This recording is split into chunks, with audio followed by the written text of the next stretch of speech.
nightmare matchups every single postseason game, which in the playoffs, that's really what it comes down to. It feels like the entire Pacers team is just filled with those kind of cats. They're just willing to do whatever is necessary. They don't care about theirs. They care about winning the basketball game, and you see what it's culminated in. And I think we've got a great series ahead of us. No matter who wins, I think this is going to be an unbelievable series. With that being said, I still got the Oklahoma City Thunder winning it all. That wraps up our show. Thank you guys for joining us. If you like what you saw, check us out on Fox Local.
Elizabeth Rollins, this is News Now. Hope you're having a great Saturday morning.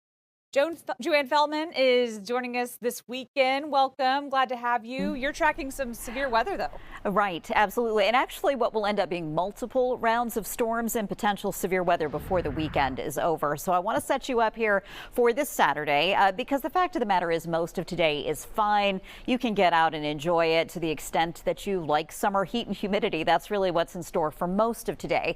But timing out what's going to be moving in here probably as early as about 4 p.m. into northwest Georgia, lingering until maybe the 6 or 7 p.m. hour. This model right here is how it may look right at 6 p.m., which puts the metro area in the zone of about 5 to roughly 8 p.m. to be on alert for any severe storms. And then a little bit later going to near sunset to areas south and east. But any one spot is not going to have storms lingering for a long period of time. Our concern, though, is we've moved up to a level 3 risk of severe weather on a scale of 1 to 5 for all the areas outlined in orange.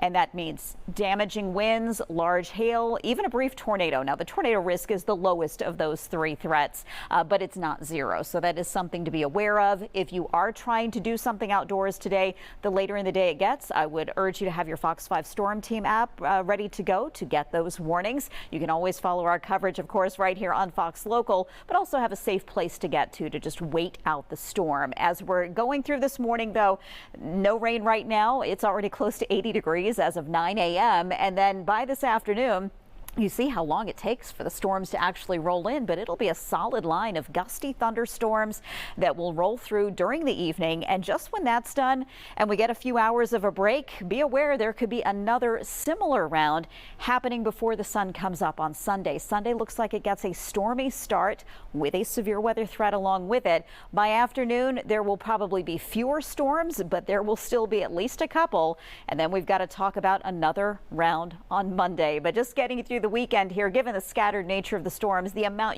of rain you get in any one spot is going to change from one location to the next. But there'll be some big downpours, even if they don't last terribly long. From that point forward, though, your Fox 5 Storm Team forecast, well, first, today is the hottest day in the forecast because it's going to be so late before the rain gets here. We're going to get close to 90 degrees. We actually hit our first 90-degree day of the year yesterday, and then we'll kind of dial it down just a little bit, low to mid 80s every single day going forward through Friday. But also a daily feature in this forecast is the high humidity and the risk for more scattered storms. Elizabeth. All right. Thanks so much, Joanne Feldman. Well, we want to turn now to some of our top stories this morning. The body of 17-year-old Jackson Cole Croft of Woodstock was recovered from Lake Allatoona Friday afternoon, located in 22 feet of water near where his boat was found. The Department of Natural Resources said side scan sonar actually detected his body, leading divers to his body around 3:38 p.m. Officials emphasized the importance of wearing life jackets and having a float plan, noting that it may take time to determine what actually happened in his death. Take a listen. The large outpouring of support that I've seen here, I would say that he was a very loved young man. Of course, that's a story that will continue to follow and keep you updated. Meanwhile, turning now, a new case of measles has been reported in Metro Atlanta, the 5th in Georgia for 2025. Officials say the infected individual is a family member of a person who tested positive for measles back in May. Individuals with measles symptoms should contact healthcare providers immediately, and providers should notify public health authorities of suspected cases. And lastly, right now, President Donald Trump signing a proclamation that banned a dozen countries and put heightened restrictions on 7 others on Wednesday. The countries included, the ban included Afghanistan, Burma, Iran, Libya, and among others, and that ban will take effect on Monday. Well, again, thanks for tuning in. We're going to take a short break. When we come back, we'll have more news and weather.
Welcome back, and thanks for joining us this Saturday morning. Hope you're having a great day. Turning now to an investigation that the Fox 5 I team has been following for several months now with the Cobb County Sheriff's Office. They are investigating after an inmate was put in a chokehold. Dana Fowle has a story. Handcuffed and shackled man in Cobb County custody is William Carducci. The 27-year-old was taken by sheriff's deputies February 3rd from the jail to the hospital for a minor infection. It was after he stood up from the bed and walked over to the group that he was quickly surrounded. This was Carducci's attorney when we first showed him this tape. He didn't appear to be aggressive to me in any way. There's no sound, and we can't see what, if anything, might have provoked the deputies. But the hospital video reveals that next, the restrained inmate gets punched 6 times by a single deputy. Shortly after, he's held in a chokehold maneuver for nearly a minute. The move is considered use of force and is designed to subdue someone by either reducing or cutting off the oxygen supply. The sheriff's office own handbook reads that it is only supposed to be used if there is fear of imminent danger of death or serious injury. His attorney, Scott Anderson, in a second sit-down interview in May. While Mr. Carducci was shackled, and we've discussed that, and we see that in the photos, is there anything he could have done when he approached them that called on this type of response? I cannot imagine. No, I cannot imagine. The Cobb County Sheriff's Office started looking into it almost immediately. This report filed the next day shows they began an investigation on a use of force incident involving 2 deputies in the room with the inmate, Deputy Sheriff Titer and Donald Farr.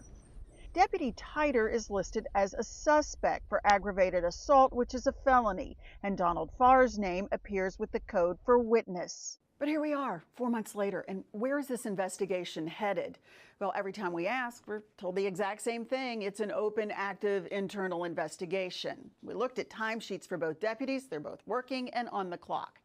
Deputy Farr, we asked for any disciplinary actions against him going all the way back to January 2024. There's nothing there.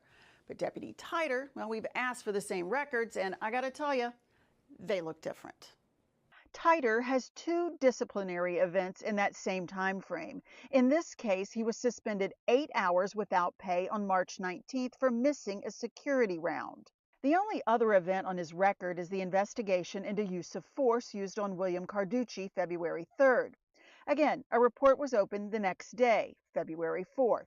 The day after that, February 5th, an internal department memo shows Deputy Titer was placed on administrative leave with pay, pending the outcome of the investigation. His timesheet shows he was off with pay for 12 days, then back to work. And that's where the paper trail ends. There's no record of disciplinary action for the use of force investigation. Deputy Titer, per his timesheets, is back at work, getting paid at Cobb County Detention. And that was Dana Fowle reporting. We're going to take a quick break, but when we come back, Dana's going to join me right here. We're going to take a deeper dive into this investigation. Stay with us. We'll be right back.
Rollins here with Dana Fowle with the I-Team. You've been working on a very interesting chokehold story this week. Yeah, I mean, we did an update this week. It's a story that goes all the way back 4 months, and it is goes to a case that we looked at beginning in February. There is this video in a hospital facility where inmates go when they are unwell, and Mr. Carducci is the woman or the man we're talking about here who had a minor infection. There's a camera, a fisheye camera over the room where inmates are held, and it captured something that has appalled many who've seen it. And what you just saw in this case was Mr. Carducci, who's shackled. Now, his wrists are shackled, and they're part of a waist chain. His ankles are shackled together as well. And he scooches his way over to the doorway where there are multiple officers. We saw him lean in, but we don't know what was said, what was done. Did he do something? Did he say something? We have no idea, other than very quickly he is surrounded, particularly by 2 deputies with Cobb County's Sheriff's Office, and moved to the side. And then he's punched 6 times. And then after that, he goes to the ground in what is a chokehold maneuver. And chokeholds are illegal in some areas, in some jurisdictions. In Cobb County, you can use them, but even in their own handbook, they're very specific about how these can be used. The life of the officer or surrounding people has to be in imminent danger, or there has to be a fear of death. Now, again, he is in an indoor facility, Mr. Carducci, and he is fully restrained when this goes on. There's a case you might remember, and he was held almost a minute in that chokehold. Wow. Yeah, so the point of it is to deprive you of oxygen.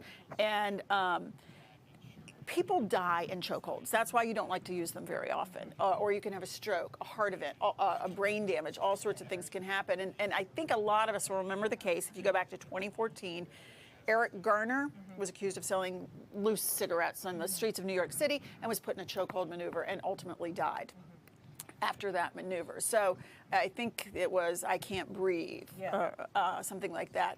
And so it is designed to incapacitate. And so there is a question about whether this should have been used in this scenario. So this was about 4 months ago. Is there a conclusion coming? Well, that's the thing. I mean, 4 months ago is a really long time when you have the video of what you're seeing. Now, the timeline is this. The event happened February 3rd. We know from records that the I-team got on February 4th, there was an internal investigation. An incident report was filed that said, hey, we need to look into this. One officer, there were 2 officers there. There was Deputy Titer and Deputy Farr. Deputy Titer is in that paperwork seen as a suspect, whereas Deputy Farr, the other person there, is listed under witness. Now, has that changed? Has that morphed? I'm not really sure. But February 5th, 2 days after the incident, Titer is put on administrative leave with pay for a use of force incident. That went on for 12 working days, and he's back and he's working, and we're looking at timesheets, and he appears to be back at his job, and nothing has changed so far, as that we know or can see through the timesheets. Okay. So we hear about the event, but what about the inmate? What do we know? Okay, so the inmate is somebody who seems to be getting, we forget him a little bit here because we're talking about all the investigation and this, that, and the other. 27 years old. His name is William Carducci. He's a Cobb County man. He is schizophrenic. He is mentally ill. It's court documented that he has these mental health issues.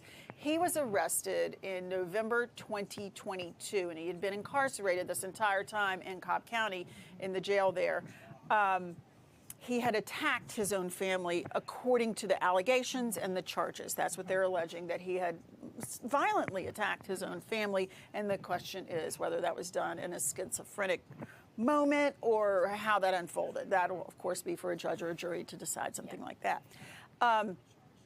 So he, about a year ago, finally got in front of a judge who said he is mentally incompetent to stand trial on these charges. He needs to be in a mental health facility and not here. He remained for at least another year in the Cobb County Jail because there wasn't a facility to move him to at the time. And as this investigation heated up, at least on our end, he has since been moved to a South Georgia mental health facility, and his attorney says he's getting the care he needs, and they hope that they can get better and clearer answers from him as he heals mentally. Okay, so what's next? Well, we're going to keep bugging the Cobb County Sheriff's Office about when this investigation is going to wrap up. But in the meantime, Mr. Carducci's attorney, Scott Anderson, also from Cobb County, has since put the county on notice. The DA's office sent a note to them and said, you are on notice. We do plan to sue over this event, and they're looking at like $3.5 million. And so we are continuing to follow this case. As it unfolds, we're getting little pieces here and there, but the one thing we're not getting is anything new on the actual investigation, trying to figure out if this is going to be resolved and how long it's going to take to determine if this video seen February 3rd is enough to make a decision. Okay. And so anything else our viewers need to know? Just keep following it, because we are.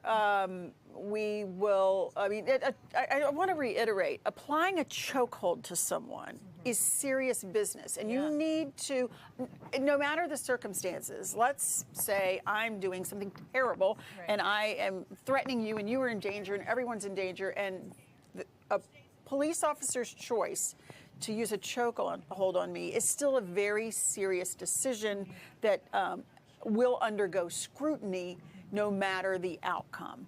And so this is one of those things that continues to, we're assuming, be scrutinized, and we will report back when we get more. Yeah.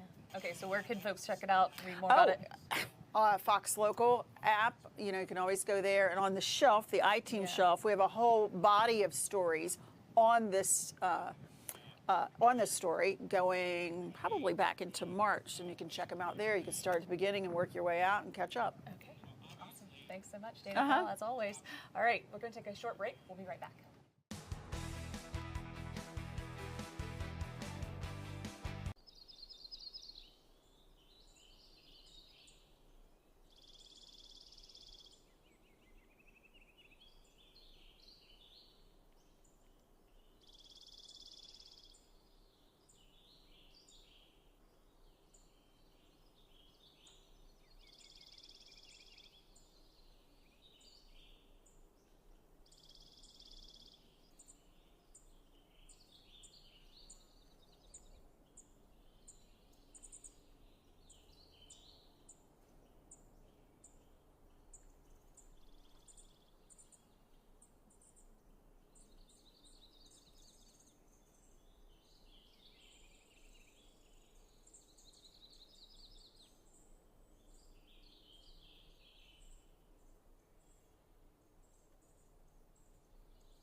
Welcome back. Thanks for joining us. I'm Elizabeth Rollins here with Joanne Feldman this weekend. Thanks for being here. This hot weekend. I know. 90s already. I can't.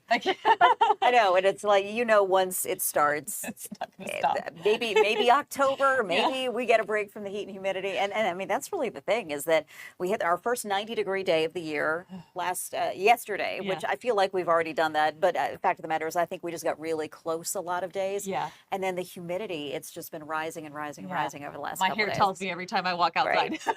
That's one of those instances where you don't need me for that. You can tell just as soon as you step out the door. Yeah. So what can folks expect? You're tracking some severe weather this weekend. Right, yeah, and probably more than one round. But I really want to make it clear that at least for today, Most of the day is fine. Okay. As long as you can stand the heat and humidity, go ahead and get out and take advantage of the fact that it's not stormy. I can show you a map here of kind of what we're tracking. There's a lot of stormy weather back to our north and west, but we're really not going to see much roll into here until maybe after 4 p.m. Let's see if I can break down here for you the forecast for today around the metro area on this Saturday. Watch that percentage chance of rain. Actually, we don't have that. We've got just the radar image. Bear with me here. Yeah.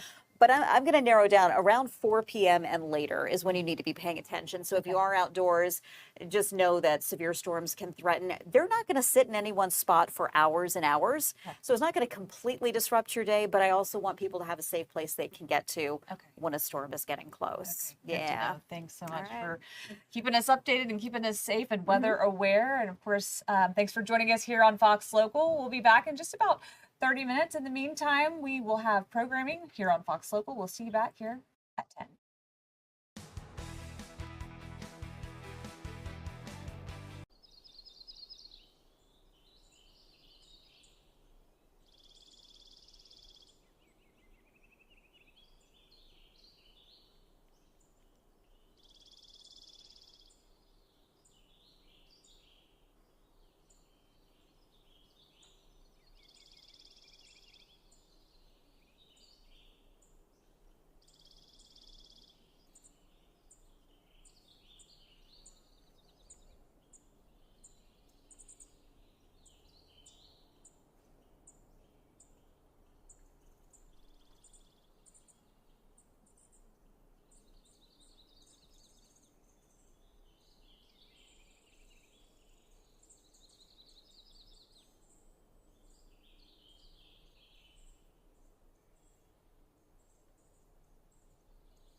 Dear Detroit State, I'm writing you this letter as a Negro who wants to make his life better. As you can probably tell, I am a go-getter, and going to your school will help me make some cheddar. Now, I know that you don't accept Negroes, but I believe in brotherhood where all of me goes. We all have red blood and similar genomes. I know it's a long shot, but I'm a torpedo.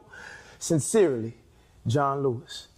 Well, it is finally here. Young John Lewis is a world premiere musical at Theatrical Outfit here in Atlanta. As you can tell by the title, it tells the story of a man that is so important to the city, to the country at large. We're talking about the great John Lewis. And so let's talk about the guys who made this show possible, because this is not a couple weeks of work. This is not a few months of work. This is years of work, and it's finally here. And I know these two guys are so excited. So on my NA24, I want to start with you. When did this project come to you? So Matt Torney approached me in 2019 with an idea. This was right as he got the job as the artistic director here at Theatrical Outfit. He said, hey, I've got 3 words for you, Young John Lewis, and it's a musical. Are you in? And I said, yes, absolutely. Yeah.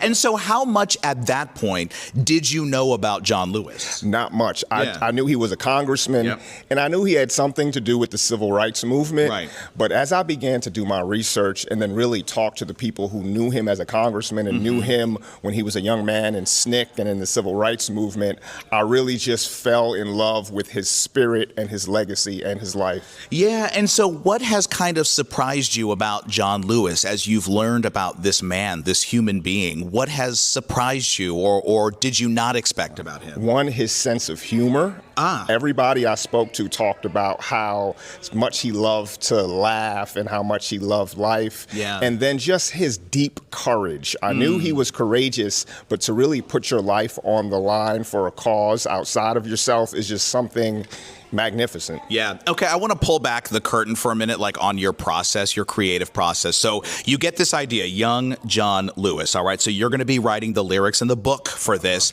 Are you just starting to jot down little turns of phrase? Or when you're reading about him, you think, oh, that might make a good line or a good lyric. How does that start? So you start with like major ideas and major like events, and then you figure out like what will make a good song. And then, you know, I met the great Eugene Russell, who is a composer. He's also a lyricist. He's also a saxophonist. So he comes to the table with more than just the ability to write songs. So we sort of learned each other's process. I'm also very musical too. So we were very great at just being generous and doing what was best for the show. Right. Dear Detroit State, this is my second letter as a Negro who wants to make his life better. As you already know, I am a go-getter, and going to your school will help me make some cheddar. Now, I know that you don't accept Negroes, but I'm a pest to you just like a mosquito, and I still believe in brotherhood where all of me goes. This is my ballot. Please don't veto. Respectfully, John Lewis. We know Eugene here at Fox 5 Atlanta. I haven't seen you in a long time, and I gotta say, like, look, I knew you were outstanding on stage. I don't think I knew you did all this stuff off stage too, like composing. So same question for you. At what point did this Young John Lewis idea come to you? So right around the pandemic, you know, when everything was shut down, you know, around here, I'm at the house minding my business, you know, and I get an email from Matt Torney, the artistic director. He had just become artistic director here at Theatrical Outfit. And he said, hey, you know, I just wanted to introduce myself to you. You know, I heard you done some shows here at the Outfit and, you know, I heard you done some things around the city. So it was just wanted to get to know you. Then he was like, by the way, we got a playwright, you know what I'm saying, that's going to be writing a piece about Young John Lewis. He needs a composer. Can I connect you with him? And I said, of course. And so he connected me with Psalm, and we hit it off right away because we both love hip hop. I think maybe not the only part of Psalm's process, but a big part of his process in previous years had been people would kind of give him beats. He'd write to the beats. So he was like, give me some beats. I was like, I'm not one of them producers with just like a bunch of beats on a hard drive. I was like, I compose music based on what the show needs. I said, so let me hear what you got lyrically and I will build something to it. So yeah, so I let him hear some beats and he was like, I like that. And I was like, oh, I don't want to use that. It's a placeholder. That's fine, but I'm going to rebuild it. And he's been a good sport about me rebuilding stuff and replacing stuff. It's like, that was just a placeholder. I got something better. Yeah. How important are Atlanta audiences to the future of this show? Oh my goodness, incredibly important. You are the final piece of the puzzle. With any play or any musical, your spirit that you bring into the room is sort of what's going to actually lift the entire production up off the ground. Yeah, yeah. And I wonder, how does it feel for you guys? I mean, you're going to have young kids come in and see this show who don't know much about John Lewis at all. He's now been passed away for a couple of years. So this really might be their first exposure to who this man is and why he matters. How does it feel knowing that your work is exposing his work to new audiences? It feels great. I mean, you talk about the importance of the arts. You know, you're talking about the importance of storytelling by way of the arts and means by which you can reach younger generations, right? And that's why Psalm and I have made sure and insisted upon a through line of hip hop, because it's in so many ways the language of today's youth, right? The language that bridges so many communication gaps. And so knowing that we have that opportunity by way of hip hop and a few other things that are in the show too. It ain't just hip hop for other folks that like other stuff too, right? But it's a really cool opportunity to, by way of hip hop and a few other things that we put in the pot, to reach out and share some stories that young folks may not have been known about, and hopefully to get them encouraged to do some similar things and to cause some good trouble too. Absolutely. You never know who's going to be watching this show and will be inspired to do something because of it. So my last question, what is the immediate future for this? It's here, of course, through the month of June, and then where does it go next? So there's a local tour that's being constructed, and then the production is going up to Washington, D.C. at Mosaic Theater Company in D.C. So, we're excited to take it, you know, to another one of John Lewis's homes, which is D.C., after having started here in Atlanta. You know. And then after that, the sky's the limit, guys. The limit. That's Cannot wait to see where this show goes. It is such an honor to speak with both of you. Appreciate you. Thanks for doing this and giving this gift to Atlanta. Thank you. Thank you. All right. Young John Lewis on stage at Theatrical Outfit now.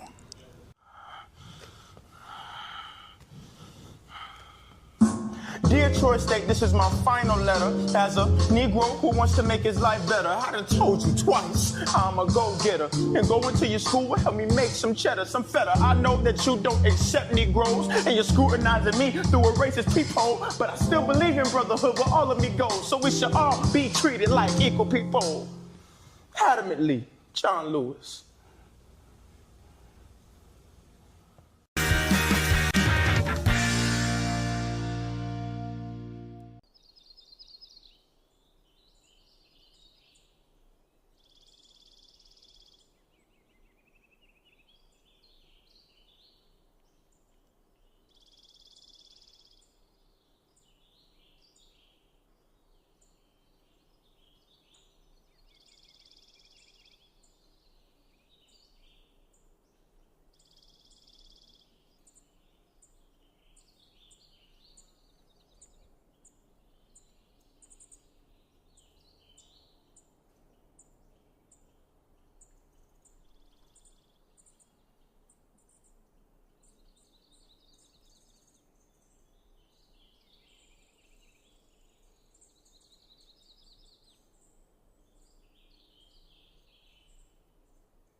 Well, we all know that Alliance Theater has such a history of excellence, and so many of their world premiere shows go from here to Broadway and beyond. And there's another world premiere on stage right now. It's called Millions, and I am so lucky to, number one, be here on stage in the beautiful theater. Number two, to be hanging out with the stars. So if you would, I want you to look right into the camera, say your name and what character you play.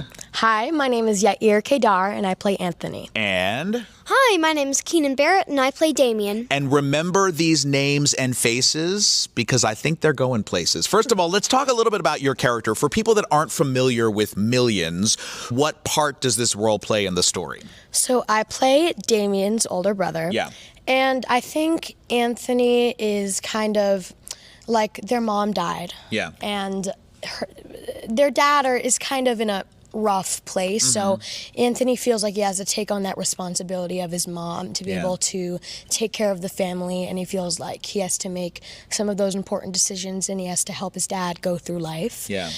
And I think that he cares a lot, and I think he can get angry a lot, and because things aren't going the right way, and I just think he cares about his family and he wants things to be great for them. Yeah, honestly, really relatable to, I think, what a lot of kids go through in life. Yeah. I think Anthony is definitely a very relatable role for a lot of kids who have to become an adult sooner than later. Right. Next up, tell me about your character. So, their mom was Catholic, and so Damien grabbed onto that. So now he can see saints, and so the whole family has different ways of coping with the loss, and Damien's is to put it through saints and all that stuff. So it's about the journey through loss.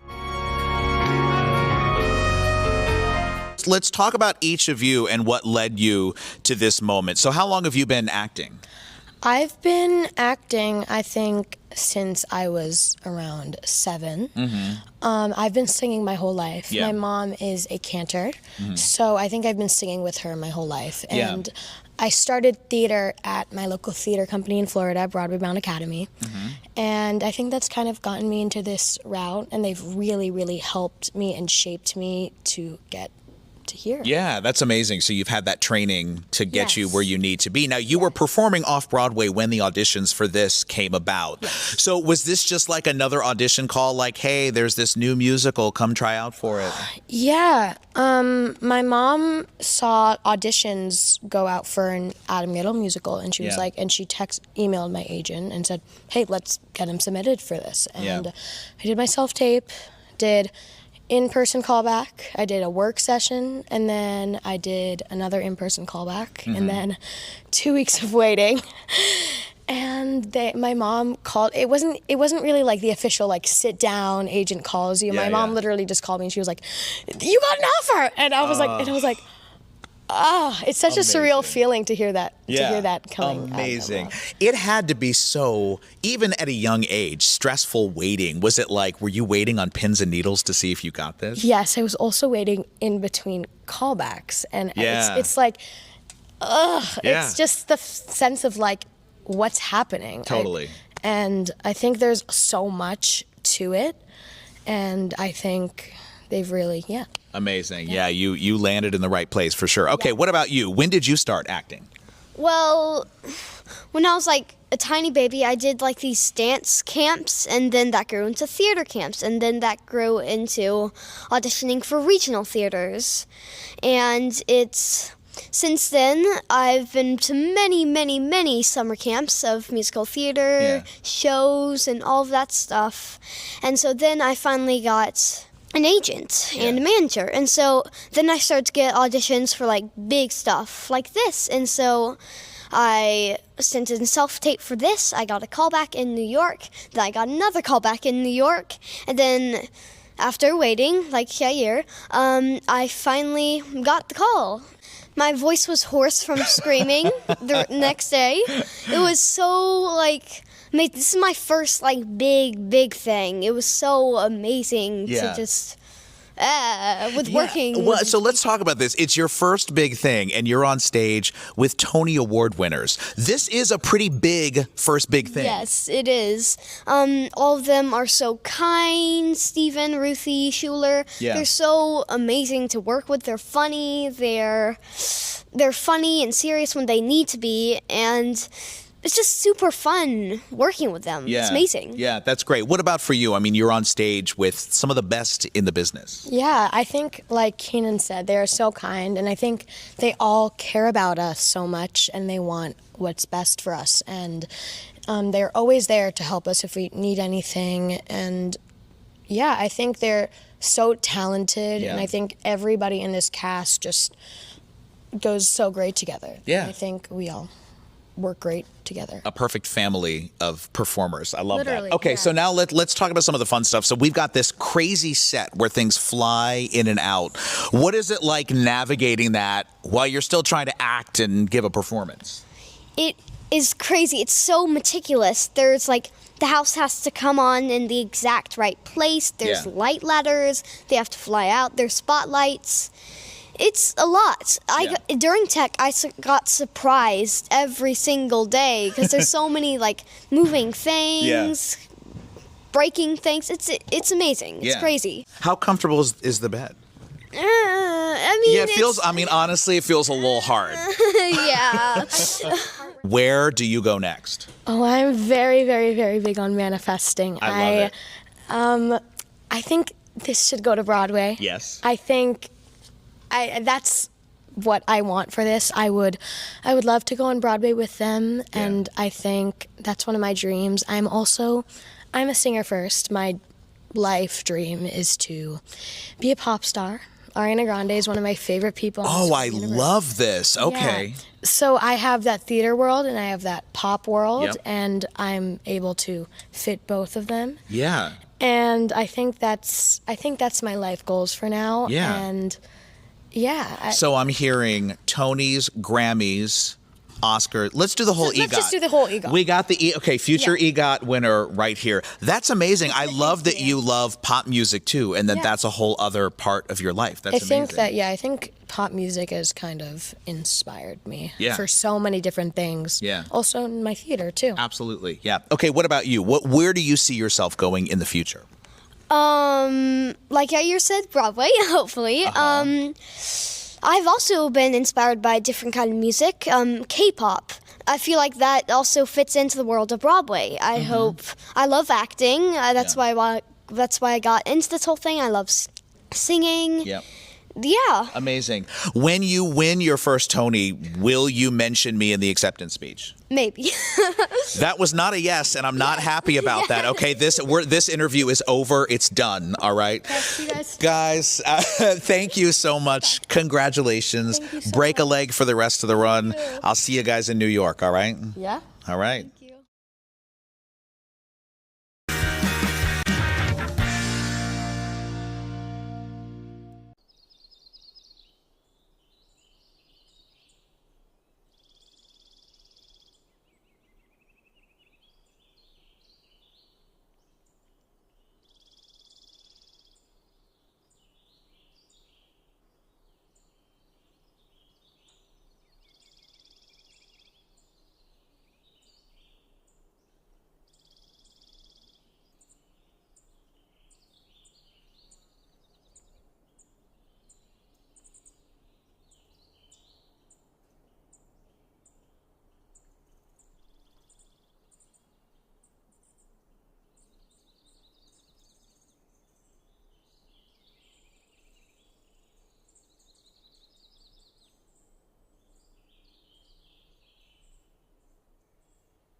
We got big balls and I cannot lie. Those other shows can't deny. When the balls roll down on the itty bitty track and that round thing hits your back, you get smacked. Jay Pharoah, man, it's so good to see you. How are you? Too, man. How you doing? I'm so excited. Well, number one, I'm excited to see you, but I love this show. Yeah. I'm so excited. Can we please take this show on tour? Bring it to Atlanta. Hey. Bring it to Atlanta. I would love to. Have you shot anything in Atlanta before? Yes. Yeah, I was going to say you have to have at this point, right? Yeah, a lot. Movies, television show. I did this show called Champagne Ill down there. Yeah. I shot, I think Wildin' Out, we shot that down there. Yeah. That's right. You did shoot down there. Yeah. I've been down there shooting. What else did I shoot down there? I think a long time ago. Oh, man, back in 2010, when I worked for BET for that brief stint, we did this thing called The Package. And we shot it down there we shot it down there in Atlanta. So I went all over Atlanta. Yeah. Okay, so you know Atlanta, you know our city pretty well. Yeah. Oh my God. Look at those balls. They look like they're on one of those Fox game shows. I can't believe you shoot this show in Belgium. Hey, man. What is that like? We did this bit. We did this Sir Mix-a-Lot bit. And getting the crowd to clap on beat was one of the most challenging things I've ever experienced. Now, I got them to finally do it, but just imagine my American behind just running back, looking at them like, this is amazing. And they finally were like, I was like, and then they just kept doing it. The outtakes of that would be like social media gold. I don't know why they didn't put it up. It needs to be out there. Are you guys trying to go viral? What are we trying to do? Come on. What are we doing? This show, though, this show is like made for viral moments. Like the things people say and do. Would you like to be a contestant on the show? Like, do you think you would? I would too. I would love it. I want one of my aunts to go on the show just because she wear a lot of makeup, and I want her to get, I want her true self to be revealed. Oh no, that's so mean. Why would you do that? Nah, because she need to be herself. That's why. That's so mean. I want to apologize to you on behalf of your nephew. No, you don't have to. That's so mean. She's funny too. She'll think this is hilarious. All right, good. I'm glad she's gonna enjoy it. Do you must have the best time hosting this show. Oh it's brother. So fun. Nah, man, and the love for the contestants is real. You feel when there's animosity. You feel animosity when there's there's a lot of pressure. When there's nervousness, you can feel it. And you just want to calm people down, tell them just to have a good time because at the end of the day, it's television, it's a show. Yeah, it's for fun. It's for fun. You're playing for $100,000, which could probably get you 2 pieces of bread. But it's a fun thing. So just enjoy it and just try to think, because when you're nervous, it clouds up your mind. You can't think of the answers. Yeah. And I know that because me and my family been on Family Feud. Yeah, that's right. You have, Yeah, we have. I was very disappointed. You don't want anyone to go through what you went through. Nobody to go through what we went through. We knew the answers. So you think that Jason Statham is in the Fast and Furious movies? Yes, he was. I'm 100% sure. You standing on Dave Bautista. Well, we're going to see what's going to happen. I will say something I love about the Quiz with Balls is it does give you a lot Free of opportunities to do yes, absolutely. Yeah. I can't think I was watching one last night in my hotel room, and you're able to really jump in there. Yep. I'll tell you this. I met Keanu Reeves last week. That was a thrill for me. Yeah. He was on the plane, and I was going to Atlanta to perform. I performed in Atlanta a couple weeks ago. Yeah. And I didn't want to say nothing to him, and I was like, man, but I gotta say something. I said, is that John Wick? And so I waited to the end of the flight, and I walked up to him. I said, hey, man, you the greatest. And he just goes, wow, thanks. Wow, that's really nice of you. I'm like, you the same dude in John Wick that you are in real life. Yeah. You never changed. It was just dope, man. So I get to do impressions like that on the show, maybe ones that people didn't know I could do. That was pretty good. Yeah. All right, Jay Pharoah, come back and see us soon in Atlanta. I will, right? man. Good to see you, man. Yes, sir. Yeah, it's a I'm pleasure. in that Georgia right. peach. You know what I'm saying?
Good morning, and thanks for joining us. I'm Elizabeth Rollins, and Joanne Feldman is standing by with our look at our forecast. It's hot this weekend, and it's going to be wet in some places. Joanne, we are fully into summer. That's just really the best way to put it here. But we're also in the season where when we get thunderstorms, we have to be concerned that we get severe weather out of it.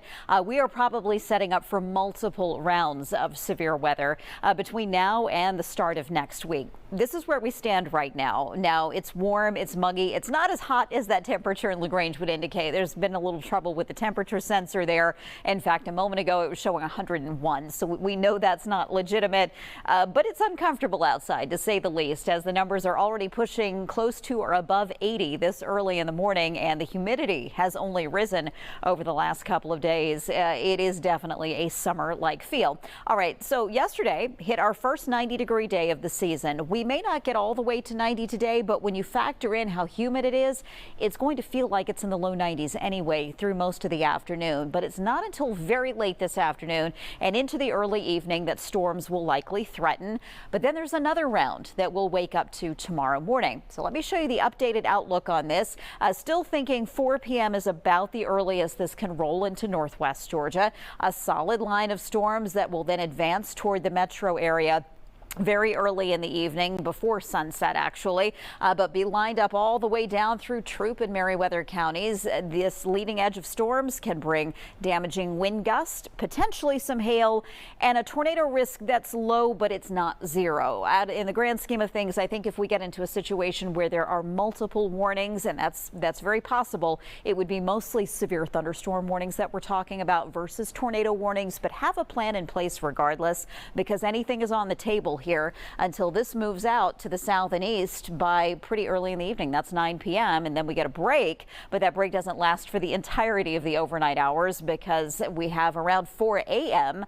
the next round of storms coming in. These could also bring some stronger winds along with them, and that's probably the more widespread rain we're going to get on Sunday. We're not finished. It's just that by afternoon, the number of storms is probably limited, making tomorrow sort of the opposite of today. Today, it's stormiest late in the day and pretty nice for the first part of it. Tomorrow, it's pretty stormy for the first part and a little less so to close out the day. By Monday, yet another round of severe storms will be possible, but we're probably waking up to some clouds and fog and building up to afternoon storms on Monday, meaning on any given day, there are several hours where you're not really having to worry about stormy weather, which begs the question, do you need to change outdoor plans? Well, not necessarily outright. You need to be keeping tabs on when the storms might get to your location. And if you are out and about, have your Fox 5 Storm Team app to give you those alerts and let you know when rain, lightning, or severe weather is getting close to your location. This is the tornado threat for this afternoon and this evening. It's low, but again, not zero. The higher risk here is going to be damaging wind gusts. We might get some quarter-sized hail out of a storm or two, but even that risk is lower than the wind threat that we have for today. So let's take a look at your Fox 5 Storm Team forecast. Close to 90 today, maybe a little bit below that once we get to Sunday and the next work week here, but we're just going to hold steady on this weather pattern. It is not going to break. 40% chance of showers and storms on any given day all the way through Friday, maybe beyond, but we'll just take it one 7-day forecast at a time. Elizabeth? Thanks so much, Joanne. All right, we continue to follow some sad news in Lake Allatoona, where the body of a missing teenager has been found. We want to go to our Caitlin Pratt, who is joining us now live with the latest. Caitlin. Just wow, a heart-wrenching situation, that's for sure. Behind me is the area where the 17-year-old's boat was found. He, of course, not inside, and that is what launched the search for the Cherokee County teenager who's been identified as Jackson Cole Croft. He disappeared while boating behind me here. Just for a landmark's sake, this is right near JD's on the Water, a popular restaurant here in the area. Georgia Department of Natural Resources says Croft's body was discovered about a mile from the dock behind me here in about 22 feet of water. And that boat, again, found circling a few hundred feet away initially. It took rescue teams less than 24 hours to find him because they say of their advanced sonar. It's a very unusual part of the lake because there are a variety of different bottoms out there. There's a very sandy bottom in part of it. There was standing timber in another part of the search area. And then there was also an area that had some debris in it. So those who knew Croft said he had a bright future, was well known at the Dixie Speedway, had just started a career in racing this year, just getting started, following in his dad's footsteps. And the vice president of the Speedway telling Fox 5, this dear family has been a huge part of Dixie Speedway's history and dear friends for many years. As far as tributes, we're still working out details, working with family members and friends to figure that out. As for what is the cause of death in the first place, DNR still investigating that. That's the latest here in Cherokee County, Lake Allatoona. I'm Caitlin Pratt, Fox 5 News. Thanks so much, Caitlin. We'll continue to follow this and I know you'll keep us updated. All right, turning now to the measles. A new case has been reported in Metro Atlanta. This is the 5th in Georgia for 2025.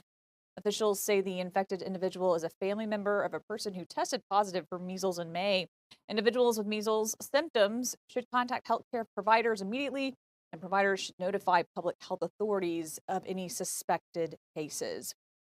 And President Donald Trump signing a proclamation that has banned a dozen countries and put heightened restrictions on 7 others on Wednesday. Those countries include Afghanistan, Burma, Iran, Libya, and others, and that ban will take effect on Monday. And we're going to take a short break. When we come back, if you're into cryptocurrency, there's also cryptocurrency scams you need to be aware of. I'll have that when we come back.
Well, welcome back. If you're one of those folks that's really into cryptocurrency, I know it's very, very popular, but guess what's also popular? The growing number of scams related to cryptocurrency. In fact, they're on the rise right here in Georgia. I spoke to an expert about how you can protect yourself and your assets.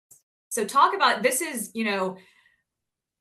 we're seeing a huge increase in crypto scams. What do you think is contributing to these, to this increase, specifically in Georgia? So Georgia and Atlanta is a tech and finance space where a lot of people are looking for opportunities, and obviously where people look for opportunities, or online organized crime is also booming. They investigate territories before they intercept, and we are seeing incredible spike in the Atlanta and Georgia area since 2025, the beginning of the year. There is an incredible spike. And obviously, it's all from romance scam, which starts mostly with Bumble and Tinder, and just advertisement on any of the Meta platform, Facebook, Instagram, where you'll be offered an opportunity. And a lot of people believe these spaces are monitored and controlled, where in fact they have been breached a long time ago. So, what do consumers need to know about when it comes to investing in a reliable crypto account or institution versus one that's fraudulent? That's a great question, Elizabeth. So, we want to say you must verify the sources before you engage. Because once you've engaged, the recovery process is very complex. It is possible, however, very complex. So, prevention is, in fact, one of the keys points with Lionsgate Network. We have introduced the prevention kit where we will check and verify opportunities for you before you will send that send button. So you're not engaged with something that will take a while to recover from. And there's obviously no guarantee that there is a recovery. So we want to be able to offer that firewall between online users that want to enjoy opportunities and obviously opportunities that are fraudulent. Okay. So if you have, let's say you have lost money, how do you know whether it was in fact a bad investment or maybe it was a result of fraud or scam? So if you believe that you've been scammed, you're probably right. Because you will see red flags all across the communication and throughout the relationships. We hear from clients that they are being offered to pay a fee in order to withdraw funds. That's a red flag. We see that obviously the website is not functioning and there's no record on the company anywhere. That's a huge red flag. So there are many red flags. So if you sense that something is wrong, you're probably right. So how exactly are these scammers operating right now? I think you kind of touched on it already, but just so people are aware. So online is where they interact, right? Organized crime has migrated from street corners since COVID to, in fact, online social media platforms. We have made an extensive research about where scammers prefer to interact with victims. As I've mentioned, Meta platforms are the number ones. We are seeing LinkedIn as the new space where scammers are doing a lot of work. Of course, the online dating website, specifically Bumble, we have registered a $23.5 million case that started with a simple hi on Bumble. And therefore, these spaces are the most targeted one by scammers. And that's scary because people trust LinkedIn almost almost they trust it a little bit more than other platforms because it's where you do business, right? And the paradox is that we freely share all the private information there. However, there is no firewall between users on LinkedIn and scammers that can open up account with any Gmail email. So who are they targeting? Mostly professional these days. Incredibly enough, professionals are very smart in their scope of business, but outside that scope, they want to buy crypto. They want to enjoy investments. They want to share it with their friends, right? There is an incredible FOMO to invest in crypto with the numbers that we see spiking from month after month with Bitcoin rising and rising. Therefore, they're targeting professionals who want to interact. They're offering them opportunities that looks very, very, I would say, professional and legitimate. Some of them are facilitating something incredibly sophisticated that we've seen dozens of cases since 2 weeks ago, and that is related to the Coinbase breach, where they will contact you as if it's Coinbase support because their information was breached, the database of Coinbase was breached, and they will know everything about you, and they will alarm you that there is a problem with the account and you'll need to move your money as soon as possible.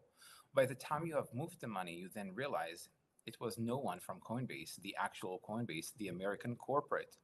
And that is a huge trust burden with users of Coinbase currently.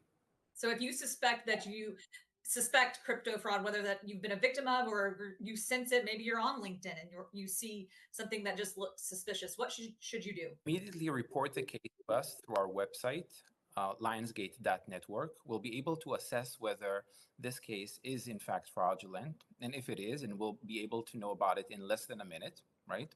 We'll be able to verify it very quickly.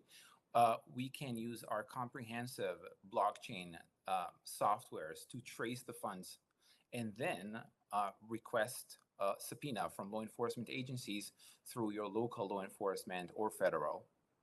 So go to y'all's website. Does it cost anything to seek y'all's services first before going to law enforcement? So the analysis that we provide at preliminary stage is completely for free. This is the verification that there is a case, because not every case is recoverable.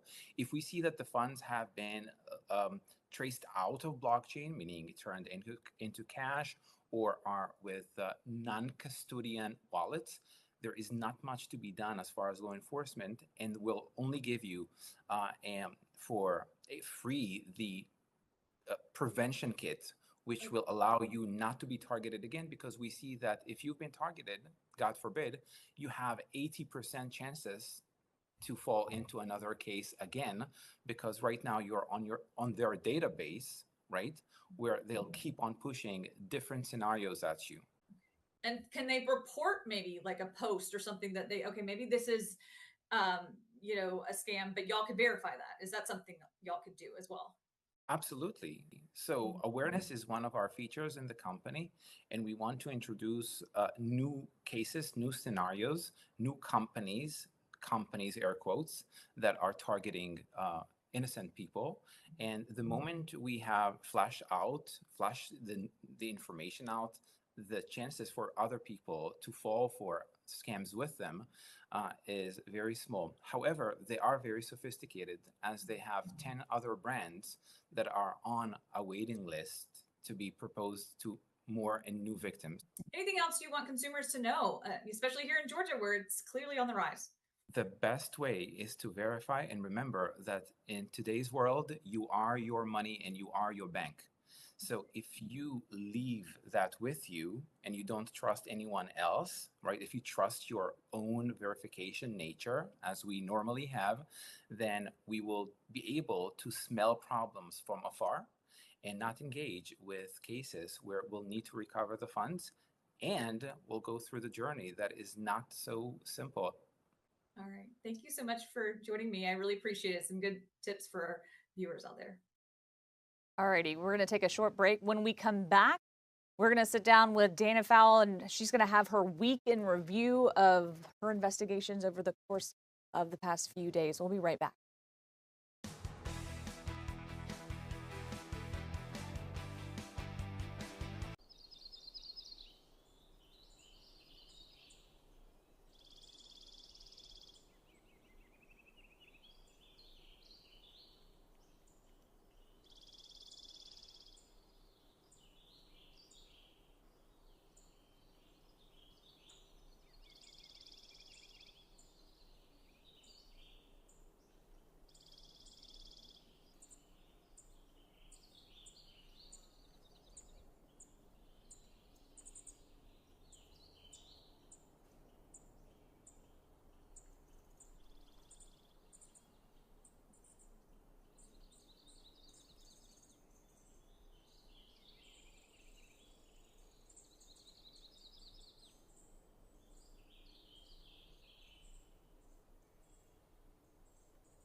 with Dana Fowle with the I-Team. Thanks for being here. You've covered a lot of different topics this week. You've covered things with Skittles, the taxing on tips, but let's start with that Cobb County investigation. Yeah, there's a Cobb County investigation that goes back to February that we have been covering since the beginning and broke this story regarding a restrained inmate who was who was in a local hospital for care for a minor infection. And he shackled hands to the waist, his ankles, and he gets up out of his bed and walks over to two deputies. Some sort of exchange happens there. We don't know what. And very quickly we catch on. It's on this fisheye camera above the room, so it captures the whole thing. And what you see is the deputies slide him over down the wall, and then he is punched. 6 times. I mean, solidly punched. He does not, at this point, put up any sort of fight, and then soon after is put in a chokehold maneuver for about a minute. And these chokehold maneuvers are only supposed to be used if anyone in the room or the officers are in imminent danger or possibility of death. So that is being investigated, and we know that that happened February 3rd. An incident report was opened on this event February 5th, or 4th, then February 5th, one of the officers, Deputy Titer, was put on administrative leave with pay for 12 days, but he is back. So it's been 4 months since this has happened, and we check in regularly asking, where is this investigation? What is the status here? And we're just simply not seeing any public movement in the case. And what we do know is the 2 deputies who were in that room, one doesn't seem to have any sort of disciplinary paperwork. We looked going back to, I think, January 2024. His name was Deputy Farr, and there was nothing there. Deputy Titer, on the other hand, we saw a couple of things. One appears to come right a day or two after this event, but we can't see any movement in the investigation. So our question is, and continues to be, what is happening? And we are still not getting much of anything from the department, but we're piecing some of the timeline together through timesheets that indicate that Deputy Teeter is back in the office in the detention area, still working and getting paid. So then next story, you taxing on tips. Big question there. Well, this one is so interesting because everybody's into it. I mean, not just people in the service industry. Yeah. It has bipartisan support. Waiters and waitresses and other tax industries or tipped industries seem to really like this. Yeah. It's moving quickly. It moved through the Senate. Now it's going to move through the House, presumably. But we ended up talking to a law professor at Emory who said, it's great, but there's something called the Earned Income Tax Credit on your taxes. And what this is designed to do is help people who work hard. It's called the working poor, but are not getting the movement and the leg up they need financially. So they give them a little money, a credit to help them along. As long as they're working and making some money, they want to lift you up and keep you moving in that direction. Well, if you are not claiming your tips, it looks like your income has completely dropped down, and this could impact your earned income tax credit money.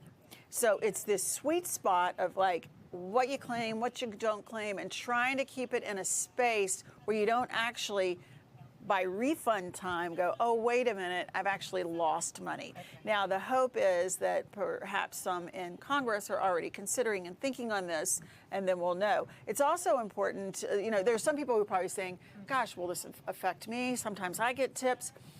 If it passes, the U.S. Treasury has 90 days to post every industry that would get this No Taxing on Tips Act break.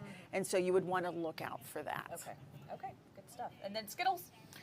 Well, Skittles, the candy. And you know what? I love Skittles. I know, everybody loves Skittles. Did you bring some Skittles? Well, I had some Skittles, and we had Skittles here for days, but guess what? The Skittles were eaten. And I was just thinking about that. I was like, I need to bring some Skittles to sit down and talk, but sorry, folks, we ate the Skittles. And Skittles have overtaken chocolate. Like when I grew up, it was chocolate. Yeah. That was the sweet snack you wanted. But with so many kids with allergies, these sort of sweet and tart snacks became more prevalent because you can have them. Anybody can eat them at Halloween. You can bring them into the classroom, and you're not going to alienate the children who can't eat them. So they're a very popular snack. One of the things you notice about Skittles is how bright, and poppy, and shiny. And these are things that food experts do to make them even more desirable? Well, what makes them poppy and pretty is something called titanium dioxide. And it's a powdery white mineral that is a food additive, and it's designed to make colors pop. It's in paint too. It's in so many things. And Mars, the candy maker, has been asked for a very, very long time to remove this titanium dioxide. Okay. The European Union has removed it from its food, and the National Institutes of Health says there is actually overwhelming evidence now that this titanium dioxide breaks down into these nanoparticles that then they used to think would just pass, but now the science is no, it is absorbed into our skin, and they can cause potentially DNA disruption, chromosomal damage, potentially cancer. Now, this is something that's marketed to children, so that, of course, raises red flags. There was a 2016 lawsuit, or no, it was 2016 is when Mars agreed that it would sort of start phasing this out, and would take like 5 or 6 years, and they would phase titanium dioxide and on some of these food colorings out, and then that did not happen. So then we get a new HHS secretary, Robert F. Kennedy Jr., who comes in, and this is a pet peeve of his, all of these additives in food. Right. Well, it is believed, and a food watchdog group says that it was confirmed this ingredient has very quietly been removed. There's been no hullabaloo, no big press release, nothing about like that, but just saying it's been removed. And they believe they did it back in December before the new year, just gradually took it away. Now, can you still find it? Yeah, you can, because some of the candies are still out there. I mean, these things have quite a shelf life, as you know. Right. So if it's something that you do not want to ingest or want your children to ingest, you just flip over the ingredients and make sure that the titanium dioxide is not in there. It will eventually, of course, be completely phased out, but it could still be in some of them. But it's not out of foods altogether. Okay. So if you go to the last story we did on this, most recently, or the Skittles story, which is on the iTeam shelf in the Fox Local app, there's a link in there where you can hit on and find out just about every food item titanium dioxide's in. There's an Excel spreadsheet. Wow. I'm a geek about numbers like that. I think a lot of us are. I know some of you are. And you can dig around. It's just a whole bunch of fun data you can dig around in, but it will be embedded in that story, and you can pull that up and take a look. Any others that pop into your head? Oh, well, it's in salad dressings. It's in gum. It's in those bright colored icings. Okay. It's in all sorts of foods. So we got a long way to go. Yeah, it's more than 3,000 probably. Okay. But definitely children are the big eaters of Skittles, and it's one of the most popular candies on the market. And so there is hope from food experts and food watchdogs that Mars is now leading the charge here, and others will follow this pattern. I guess we'll wait and see. All right. Yeah. Thanks so much, and great stuff this week. Thanks so much, Dana Fowle with the iTeam as always. We're going to take a short break. We'll be right back.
Welcome to Burgers with Buck Second Helping, a look back at some of our best Burgers with Buck memories, and man, there are a lot of them. This week we began in Cherokee County at a cool development called The Mill at Etowah. Community Burger is of course known for their delicious burgers, but as the name implies, they are known for a whole lot more than that.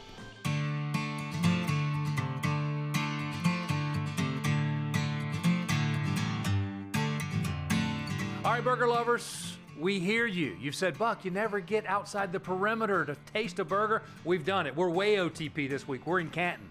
We're at the Mill at Etowah, hanging out with Todd.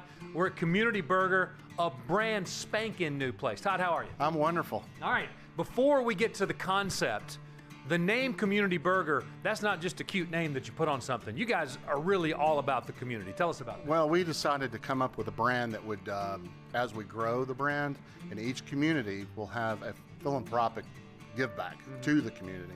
Throughout my history, we've been very supportive in all the communities that we've had our restaurants, but I wanted to do something a little bit different that would truly make an impact for those philanthropies. So we're doing 3 philanthropies a quarter, and actually the customer is who's going to be suggesting these philanthropies. We chose the first 3. Never Alone, which is a food bank, it's in Cherokee County. Goshen Valley, which is a foster care home program, and also the Cherokee County First Responders. So what we do is every time a customer comes in, they get a coin, and they're going to go to our giving wall, and they're going to vote where they want their donation to go to. At the end of every quarter, we distribute the donations pro rata over the votes. That's awesome. Yeah. I love that. That's so cool. You guys are actually not just name community, you're doing something in the community. Now let's talk about the food. Okay. Tell us about the concept restaurant-wise. I love the name Community Burger. Okay, so I've been in the restaurant business for a very long time. Tell them you own the other spots that you have. So also have Branch and Barrel, it's at Avalon. I have Branch Water Steak and Seafood, which is in Forsyth County and Vickery Village, and also one here in historic Canton. They're all very unique.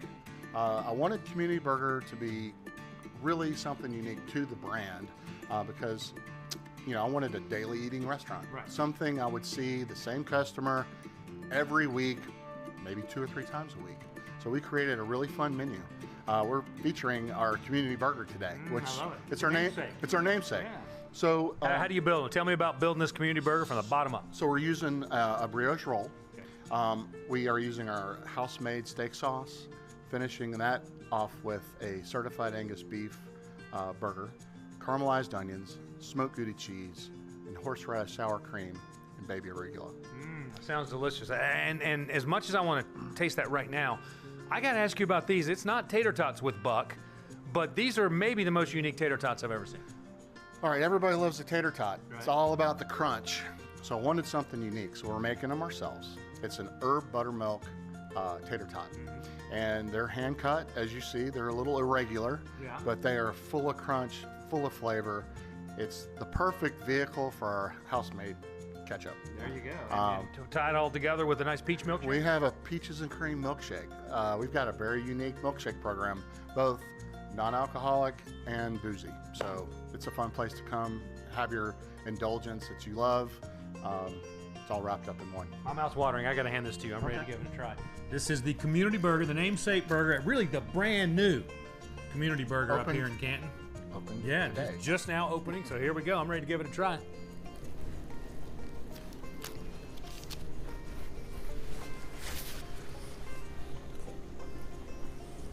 Should probably taste one of these too.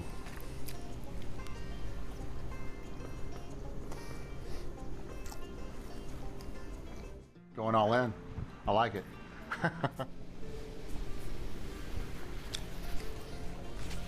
You're 3 for 3. All right. There it is right there. That's awesome.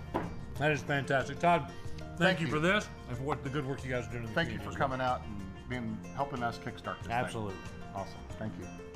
Next stop, it's called Grits and Eggs Breakfast Kitchen, and believe me, they have all of your breakfast favorites like fish and grits, shrimp and grits, chicken and waffles, eggs Benedict omelets. You get the idea, right? But what if you're like me and sometimes you just want a great burger for breakfast?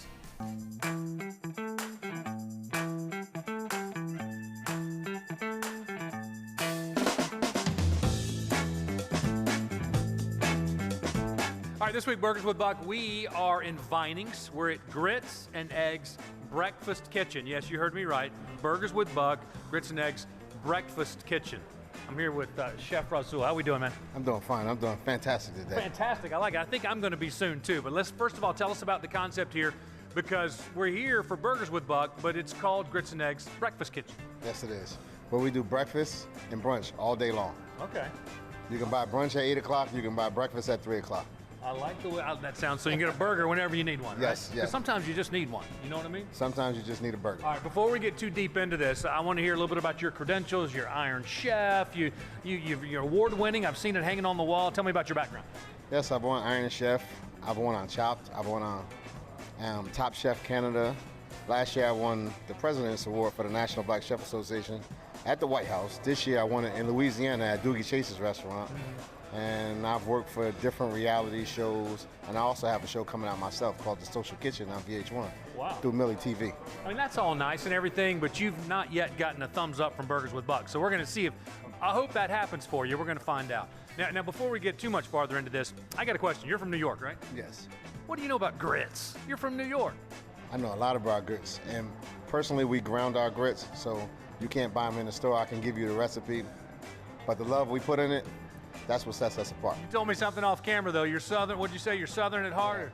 I say I'm from up top with a Southern soul. I like it, a Southern soul. All right, let's talk about what we have here. We got a couple of non-traditional burgers. What is this one? This is our salmon burger. Okay, salmon burger. Salmon burger has fresh coleslaw, mixed greens. Let me say this. Okay. We do farm to table. We really do farm to Yeah. table. So our vegetables are actually from the farm. So these mixed greens and these tomatoes are definitely from a farm. We do local farmers. So we try to help the locals. Yeah, I like that. What do we have here? This one? Now this is the all turkey burger. I have a burger, special okay. Remy sauce on the bottom. I have halal turkey meat. I have halal turkey bacon, and also I have the tomatoes and all that stuff. Now those both sound delicious, and I don't discriminate, but this one caught my eye. Tell me about this one. This is your breakfast burger. This is the breakfast burger. This is the halal breakfast burger. Yeah. And I have a Remy sauce, a special Remy sauce that I put on the bottom of this. I can't wait for you to taste. It's almost one of them sauces you can put it on anything. Oh yeah? Yeah. I like it. Yes. Sounds good. With the brioche bun and the egg over easy, man, it's a fantastic burger right there. I tell you, the toughest part for me was hearing about catfish and grits and fried chicken and waffles and all the other things on the menu. It's hard to choose what you want, I guess. It's real hard to choose. That catfish and grits and chicken and waffles are probably our number one, number two seller here. Well, catfish and grits with Buck might be my next segment. For now, we're going to do burgers. Can I hand you this, Chef? Yes. All right. I'm ready to give it a try. The breakfast burger, here we are. Grits and eggs breakfast kitchen here in Vinings. Looks like a beautiful mess.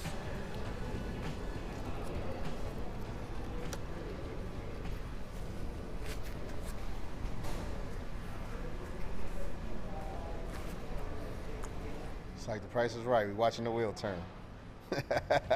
Listen, Iron Chef was nice, I'm sure. Preparing dinner for Barack Obama, I'm sure that was great. But here we go. There it is right That's there. what I was looking for right there. That thumbs up from Buck. Your career's complete now. Thank you very much, Buck. I definitely appreciate it. I definitely appreciate Fox 5. Thank you. That was at their Vinings location, and they now also have locations in Marietta, Midtown, Buckhead, and in Summerhill. All right, we're fired up about our next stop. We're headed to the DeKalb Fire Station #1. That's coming up next.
There is something cooking at DeKalb County Fire Station number 1 and beyond. When he's not fighting fires, my man TC is making burgers with a flavor. You heard that right. We're talking about maple, apple cinnamon, lemon pepper, garlic parmesan, a whole lot more. This was so big, Natalie McCann had to come out and join us for a fun and different version of Burgers with Buck.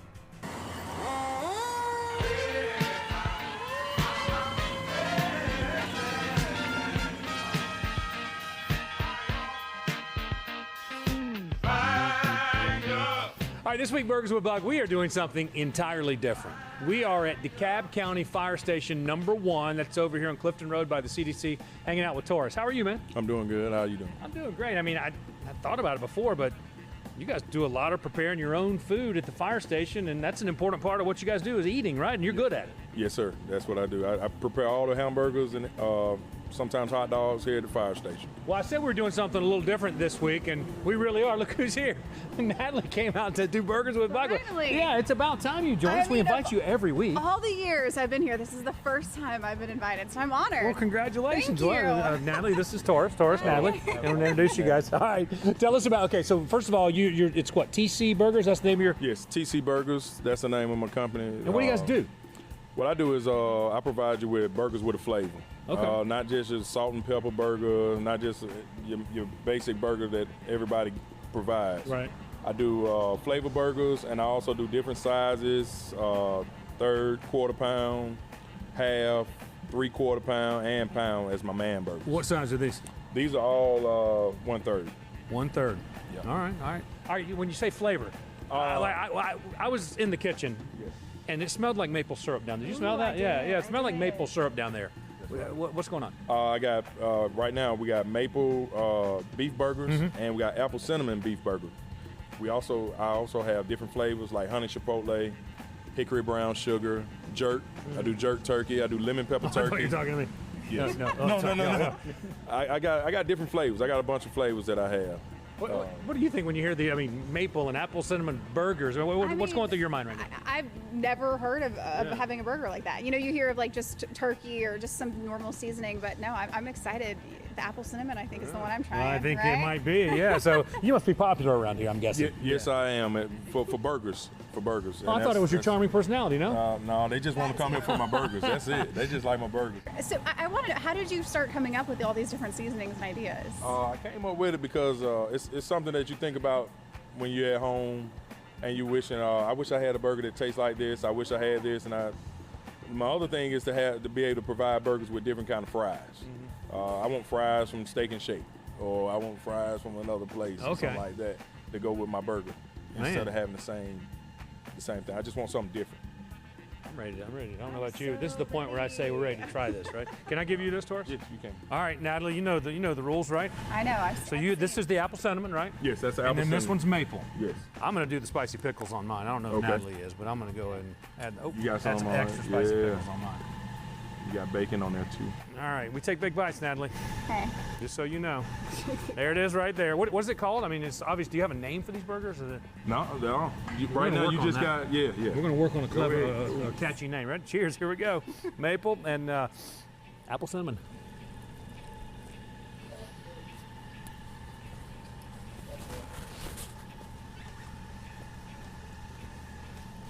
I'm not looking at her. You're not looking? I'm going to count down, Natalie. I want your true reaction on the count of 3. Ready? 1, 2, 3. Oh, you got 2. Thank you. That's delicious. Thank you. Taurus, thanks so much. Thank Thanks for the hard work you guys do around here. We appreciate it. All right. If you want to check that out, or maybe you think you can handle the man burger, go to @TC Burgers on Instagram for everything you need to know. Mercedes-Benz Stadium is consistently at the top of the list when it comes to food and beverage at an NFL stadium. But for this episode, Matt and his team actually outdid themselves.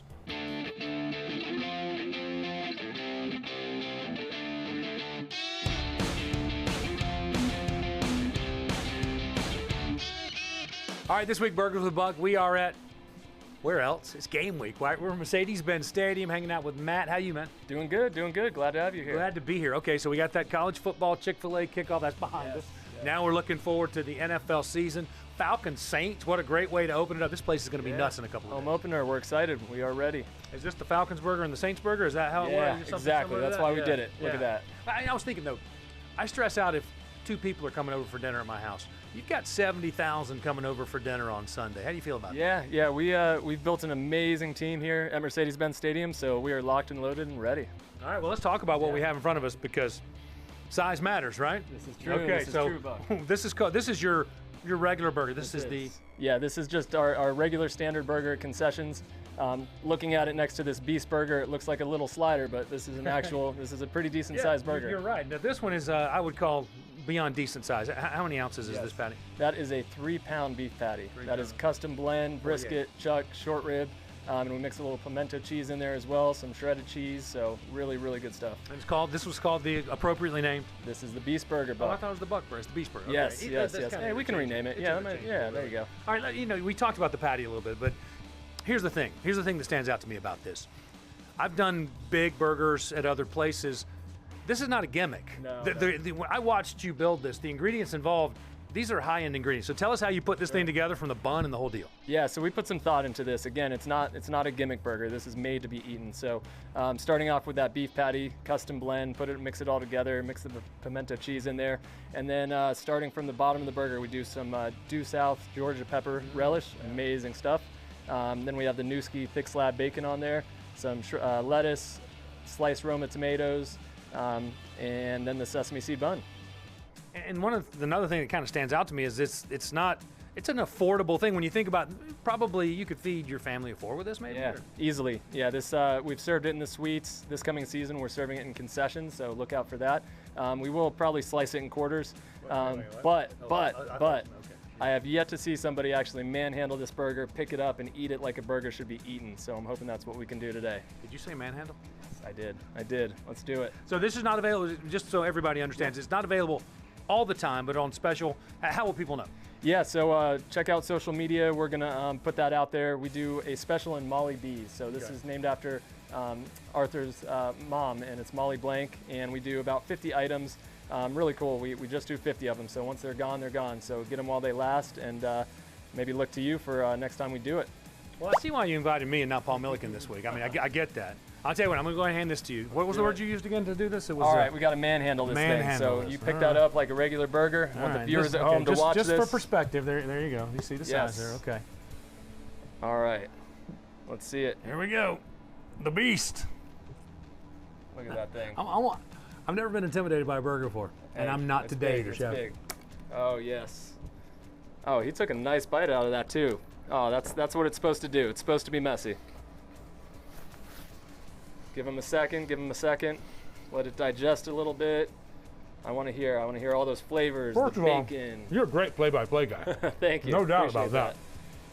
And secondly, that's too big for 1 thumbs up. That's going to get 2 right there. There we go. Delicious. That's what we want. Chef, thanks. Yeah. Go Falcons, beat those Saints. Absolutely. And Paul, we saved a little something for you if you're still hungry. We appreciate you coming by. All right. Oh, he's going for 2. I got a little work to do. Let's see it. Oh, yes. There it is. Love it. Coming up next, we're headed to Krog Street Market to check out a burger that is consistently near the top of almost every best burger in Atlanta lists.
When National Double Cheeseburger Day and National Cheeseburger Day both fall during the same week, there's cause for celebration and perhaps even a little gluttony.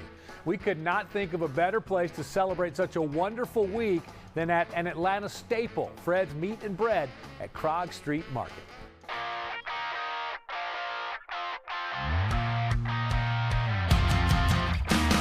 All right, this week, Burgers with Buck, we are celebrating a huge weekend ahead. We are in Inman Park. We're at Fred's Meat and Bread, hanging with Todd. How you doing, man? Doing well. Thanks for being here, Buck. You know what? I couldn't think of a better place as we head into National Cheeseburger Day on Sunday. I mean, that, next to maybe, Christmas and Thanksgiving, that's got to be on the top of people's list, I think, for holidays. I certainly hope so. It's on the top of my list. Yeah, no, mine too. It's way up there. Good to see you guys again. We came to Fred's many, many moons ago, and we had a delicious chickpea burger. Never experienced the actual cheeseburger that you guys do. Here it is right here behind us. Tell us a little bit about it and how you build this thing, and just put one together for us visually. Sure. It starts at our bakery, TGM Bread. We make all of our own buns. This is a pan de mie bun. Mm-hmm. We have freshly ground beef every day with chuck, brisket, and chuck flap. We grind it in-house, homemade pickles, American cheese, and that's about it. How long have you guys been over here now? This is the Cobb Street Market. This area, it feels like it's been here forever now. It's just so established. Opened 2014 in Inman Park, and it's been great. We have Yalla Restaurant next door to Fred's, and Cobb Street Market's been great off the Beltline. Tell me, how would you describe Fred's for people who haven't been here and checked it out? How would you describe Fred's? Classic Americana sandwiches. Yeah. So you take the best sandwiches that you've had, the cheesesteak, the grinder out of New York, tri-state area. We do the burger, obviously. We do the chickpea burger, like you said earlier. We have a turkey sandwich, a tuna melt. So just sort of classic American sandwiches. What's the secret? I mean, you guys have consistently been one of the burgers that people say, oh yeah, you got to check out Fred's. Is there a secret? I mean, because a lot of people make burgers, but you guys seem to do it really well. I think making our own bread every day, grinding our meat every day, the blend of the burger meat also is a big thing. And honestly, for me, it's all about the American cheese. That's interesting because people put fancy frou-frou cheeses on burgers all the time, but there's something perfect about the less is more mentality, I think, when it comes to a really good burger. Yeah, I mean, all you need is a little bit of acidity from the pickles. We don't do ketchup and mustard.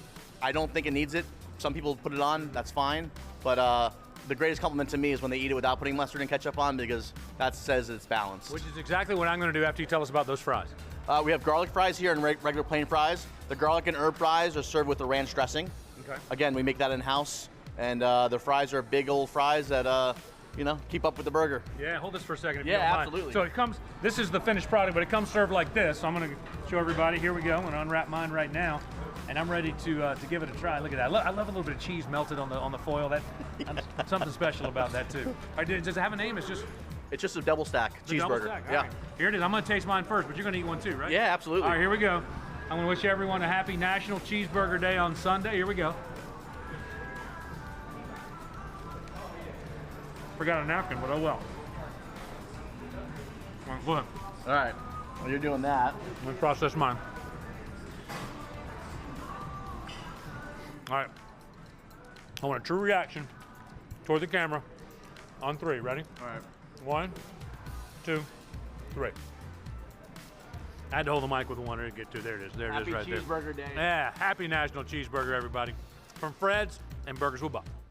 Sadly, only one more burger to go on this week's edition of Second Helping, but we've got a big finish for you, and I mean really big. Do not adjust your set. The Mammoth from Tucker Meat Market is as big as it appears.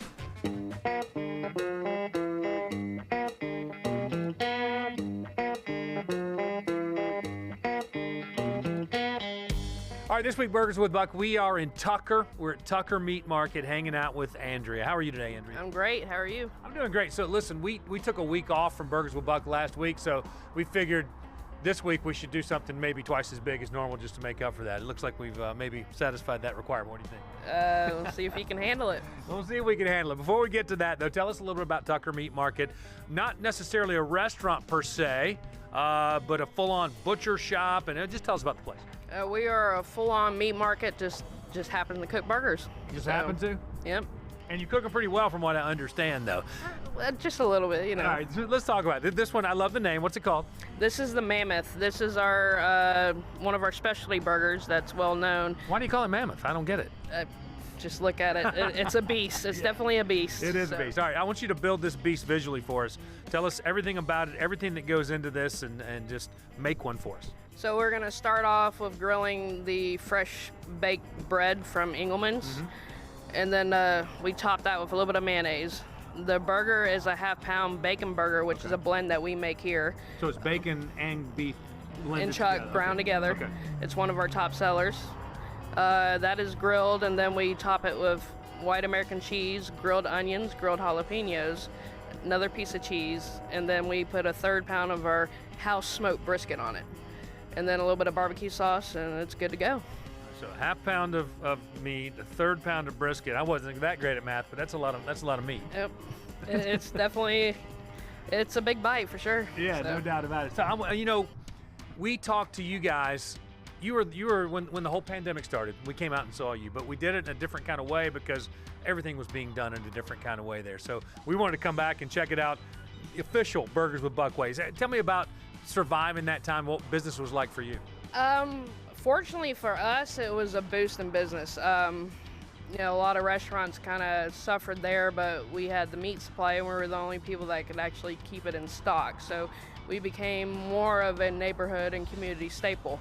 So you have a trade, and you also, that's your hobby as well. That's competing. So tell us, you got a big competition coming up, and it's a burger competition, is it? It is a World Food Championship, so we're entering in the burger category, but there's 10 other categories that eventually the winner of those will go on to a final table to compete in another way. This will be our fourth year. Each time we place around top 10. Last year we got 4th in the world. So. Okay, 4th in the world. Well, we consider this a qualifying event for that. So if you can earn a thumbs up, then we feel like you'll qualify to travel to Texas to compete. Does that work? Yeah, that works. What's your motto here again? Go big or go home. You had one more. What was it?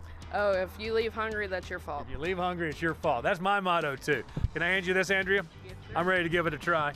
The Mammoth. I still don't know why you call it that. I don't get Lean it. forward. It's definitely a messy burger. Not my first burger, but maybe my first one that looks like this for sure. That's a monster right there. All right, here we go.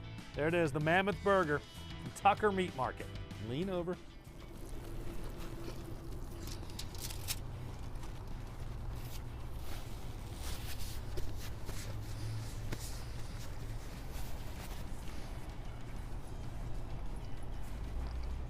A lot of flavor happening there. All right, I think you're in it. You're in the World Food Championships. Congratulations, Andrew, you qualified. Thank you. Thank you very much. You gonna be able to finish that? If I leave hungry, it's my fault, right? There you go. Thank you for watching Burgers with Buck's Second Helping as we look back on some of our great burger memories through the years. If you've got a favorite that you'd like to see featured, just let us know. You can follow us on Instagram at Burgers with Buck. And don't forget to watch Burgers with Buck Friday mornings at 8:20 on Good Day Atlanta. And until then,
Good morning and thanks for joining us. I'm Elizabeth Rollins. This is News Now. Happy Saturday. Hope it's off to a great start because it's going to get nasty.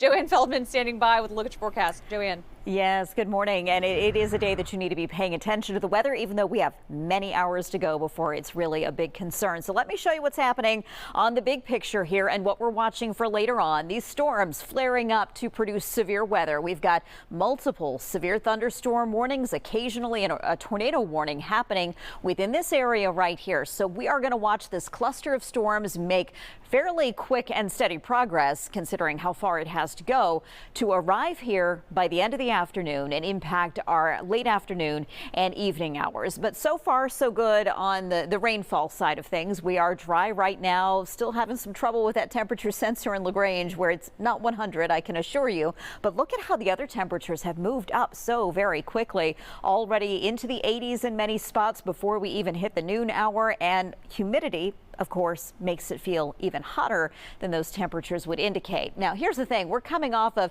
a day yesterday where we hit our first 90-degree temperature of the season. Today's going to be a close call. We may do it again, and it'll also be the warmest day in our forecast, mostly because it's so late in the day that the rain arrives, whereas other days in our forecast, the rain will probably have at least some impact on keeping the temperatures away from the 90-degree mark. But what we want to do here is time out today's wave of rain and the risks associated with it. There will be more rounds of storms before the weekend is over, but the first one really picks up here over northwest Georgia around 4 o'clock this afternoon. That timing's been pretty consistent on these computer forecast models, and then spreading it over the metro area before sunset. Closer to sunset, a lot of this is going to be situated southeast of Interstate 85. But as these storms pass through, damaging winds, hail, even a brief tornado are all the things that we're going to be watching out for. Now, you see another one that kind of picked up here in the early morning hours of Sunday. This model has kind of changed the position on where those storms might be, but what it all comes down to is first thing tomorrow morning, it could be kind of a bumpy start before sunrise, and we can continue with at least a few showers and storms even into Sunday afternoon. Even these could also produce some severe weather. We're not finished. We go into Monday. Monday probably starts out dry. It may be primarily afternoon and evening storms, but there's another round yet again. So let's walk through this here because today is the highest risk of severe weather, a level 3 on a scale of 1 to 5. Tomorrow, after 8 a.m., it drops to a level 1. Before 8 a.m., arguably that risk is a little higher. And then Monday, it goes right back up to at least a level 2 risk for storms to be strong to severe. So in your Fox 5 Storm Team forecast, if you're looking for a change in this weather pattern, there really isn't much of one. Each day will feature storms at some point, usually in the afternoons. And the 80s are here to stay through at least Friday. Elizabeth? Thanks so much, Joanne. Thanks for keeping us weather aware for today and the weekend. All right, turning now to some sad news, a breaking news update that we've been following. The 17-year-old missing boater has been found. His body was found in Lake Allatoona. We want to go to our Caitlin Pratt joining us now live. Caitlin, good morning. Good morning to you, Elizabeth. Such a sad update, right? 17 years old. DNR officials scouring the lake behind me here in Lake Allatoona. The water's here. This is right near JD's restaurant here, right on the water. That's where the 17-year-old's boat was found empty, and that's where investigators started their search for his body. So let's talk about him and their recovery effort. 17-year-old Jackson Cole Croft. He disappeared while boating here on the lake on Thursday. Authorities confirming yesterday, yes, they did recover his body. The Georgia Department of Natural Resources says he was discovered about a mile from the dock behind me here in about 22 feet of water. That boat, again, discovered first, circling a few hundred feet away. It took rescue teams less than 24 hours, they say, to find him, basically because of the tools they use, advanced sonar. It's a very unusual part of the lake because there are a variety of different bottoms out there. There's a very sandy bottom in part of it. There was standing timber in another part of the search area. And then there was also an area that had some debris in it. And the news of this recovery hitting those who knew Croft really hard. They say the teen had a bright future. Croft was well known at the Dixie Speedway, they tell us, started a career in racing just this past year, following in his father's footsteps as well. The vice president of the Speedway saying to Fox 5, quote, "This dear family has been a huge part of Dixie Speedway's history and dear friends for just so many years. So we're going to continue to follow the situation. As far as the cause of death, that's still being worked out. The DNR spearheading the investigation. We are live this morning in Cherokee County, Lake Allatoona. I'm Caitlin Pratt, Fox 5 News. Caitlin, thanks so much. We'll continue to follow that and keep you updated. Meanwhile, we're going to take a short break, but before that, we want to let you know that coming up, we are hearing from noisy neighbors are making noise about having a noise ordinance. Johnny Edwards joins me here with his investigation next.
Welcome back. I'm Elizabeth Rollins here with Johnny Edwards with Fox 5 I-Team. Welcome. Thank you very much. Glad to have you. You've been working on a story in DeKalb County about these house parties. Talk about that. Well, about a month ago, early in May, we were contacted by some neighbors who live in an unincorporated area of DeKalb County, just inside 285, and they said they've been dealing with this mini mansion that is throwing loud parties, commercial-sized parties, several times a month, and has been going on for about a year and a half. And they told me about how they've been trying to get the county to help, trying to get police to help, code enforcement to help, and it just hasn't worked. The parties keep happening. So we had a story last week about this, and for that story, we relied mostly on the neighbors' own videos, cell phone videos of showing how loud these things are, and this time we were able to hear a party for ourselves. All right. And so when y'all did the first story, what kind of reaction did y'all get? A lot of reaction, a lot of comments online. I've gotten some emails and tips from people dealing with these types of loud situations in other parts of Metro Atlanta, businesses, homes. So I think a lot of people relate to this. Okay. And so in your investigation, what have you learned about this owner that's throwing these parties? Well, his name is Brock Shorter. He bought the house in 2023 and moved in. He has a trucking company. He played basketball for Ole Miss. He was a forward. That was in the early 2010s. And he's also something of an actor. He's on these, the comedian Country Wayne puts some skits on YouTube, and you can see Brock Shorter as an actor in some of these skits. They're not bad. Okay. Interesting. Okay, so what are you expecting to happen now that, your pieces have aired? We're going into the Memorial Day holiday weekend. What do you think is going to happen now?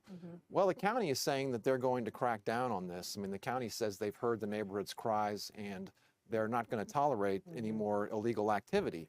The problem kind of is, where is that line about illegal activity? I mean, currently DeKalb County's noise ordinance doesn't take effect until 11 p.m. So if they call police at say 9:30 or 10, and even if the party is really loud and really creating a disturbance in the neighborhood, the police are going to tell them there's no noise ordinance until 11.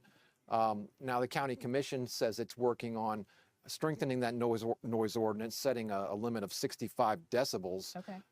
Interestingly, when we were out there hearing this noise for ourselves, we were, reading the decibel meter, provided to us by one of the homeowners, and it was going up the upper 50s, low 60s. Okay.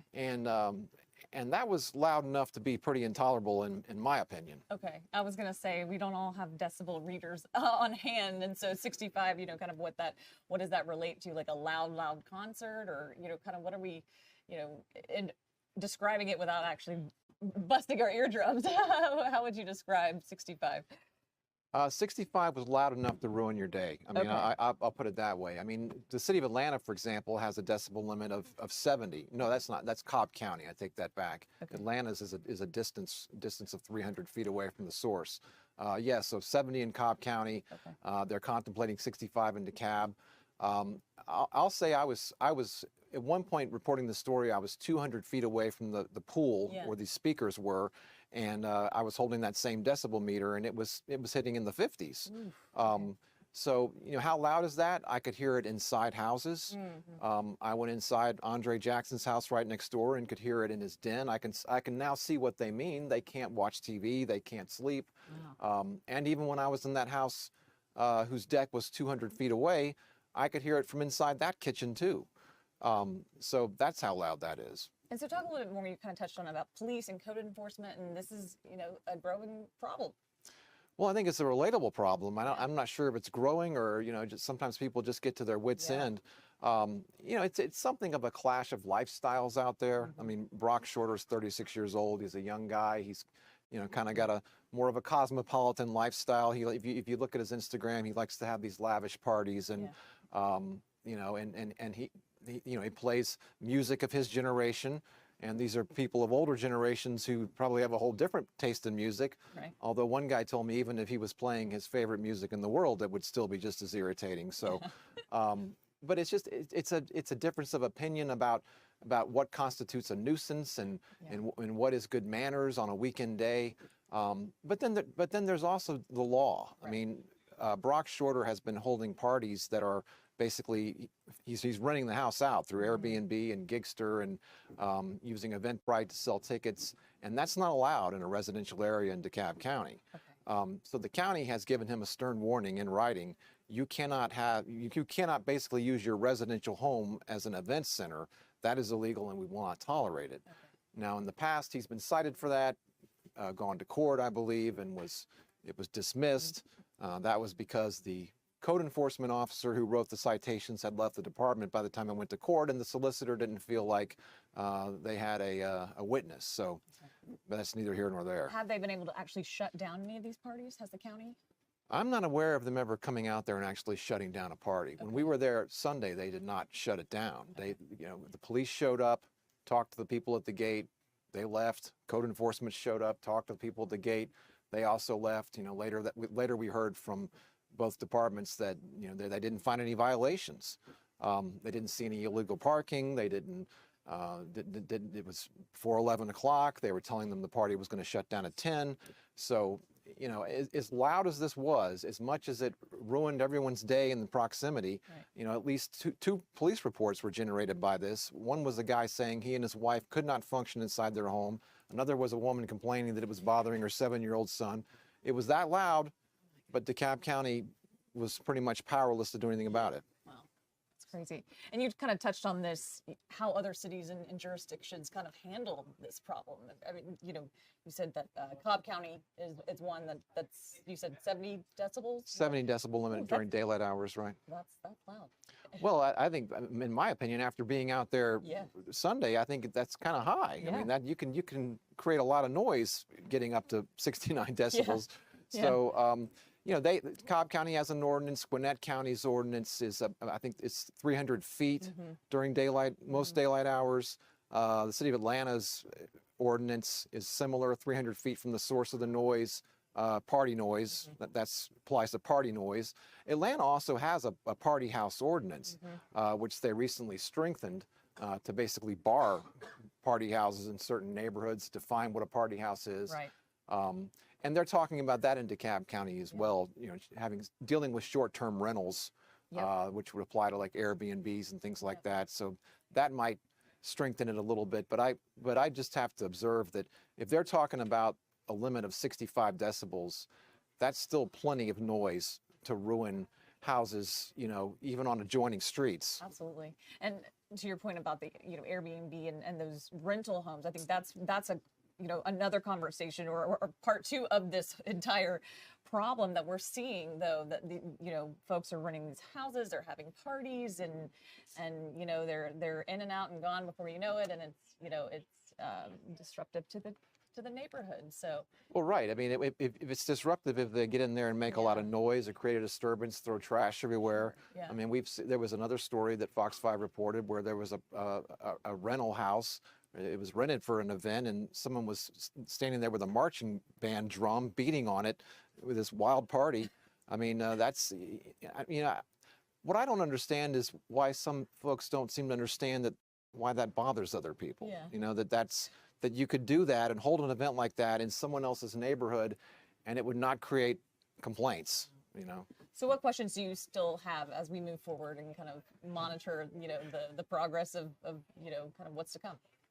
Well, my question is, how is the county going to actually deal with this issue under the existing ordinances?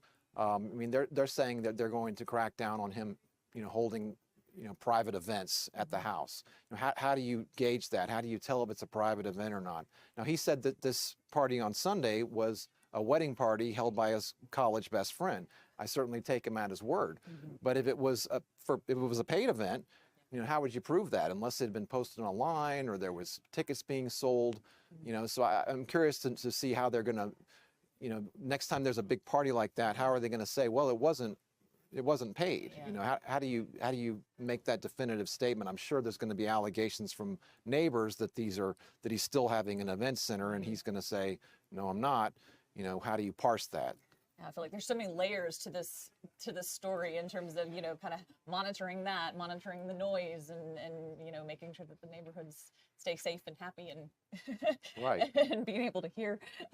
Well, that's the idea. I mean, as Andre Jackson says in my story, you know, I'm a taxpayer, and you know, when do I get peace and quiet as a taxpayer? When do I get the services that my taxes are paying for, which are supposed to protect me from this kind of a nuisance that's ruining the enjoyment of my home? And folks can check out the full story online? Absolutely. Okay. Check it out, fox5atlanta.com.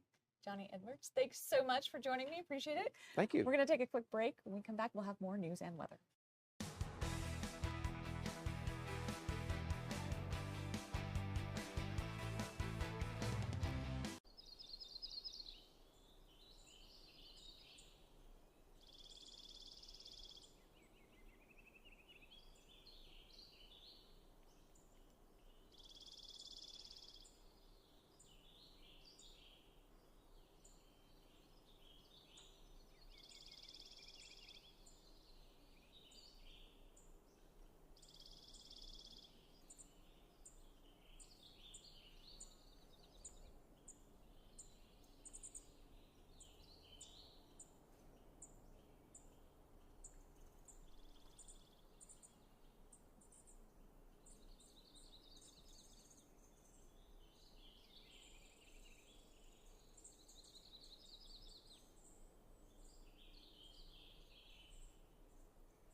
Welcome back. Thanks for joining us. Hope you're having a great Saturday morning. Thanks for being here with us this Saturday morning. If you're into cryptocurrency, this story is for you. The rise of cryptocurrency and the popularity of it is also causing a rise in crypto scams, especially right here in Georgia. I spoke to an expert about how you can protect yourself and your assets. So talk about this is, we're seeing a huge increase in crypto scams. What do you think is contributing to these to this increase, specifically in Georgia? So Georgia and Atlanta is tech and finance space where a lot of people are looking for opportunities, and obviously where people look for opportunities, or online organized crime is also booming. They investigate territories before they intercept, and we are seeing incredible spike in the Atlanta and Georgia area since 2025, the beginning of the year. There is an incredible spike. And obviously, it's all from romance scam, which starts mostly with Bumble and Tinder, and just advertisement on any of the Meta platform, Facebook, Instagram, where you'll be offered an opportunity. And a lot of people believe these spaces are monitored and controlled, where in fact they have been breached a long time ago. So what do consumers need to know about when it comes to investing in a reliable crypto account or institution versus one that's fraudulent? That's a great question, Elizabeth. So we want to say you must verify the sources before you engage. Because once you've engaged, the recovery process is very complex. It is possible, however, very complex. So prevention is in fact one of the keys points with Lionsgate Network. We have introduced the prevention kit where we will check and verify opportunities for you before you will send that send button. So you're not engaged with something that will take a while to recover from. And there's obviously no guarantee that there is a recovery. So we want to be able to offer that firewall between online users that want to enjoy opportunities and obviously opportunities that are fraudulent. Okay. So if you have, let's say you have lost money, how do you know whether it was in fact a bad investment or maybe it was a result of fraud or scam? So if you believe that you've been scammed, you're probably right. Because you will see red flags all across the communication and throughout the relationships.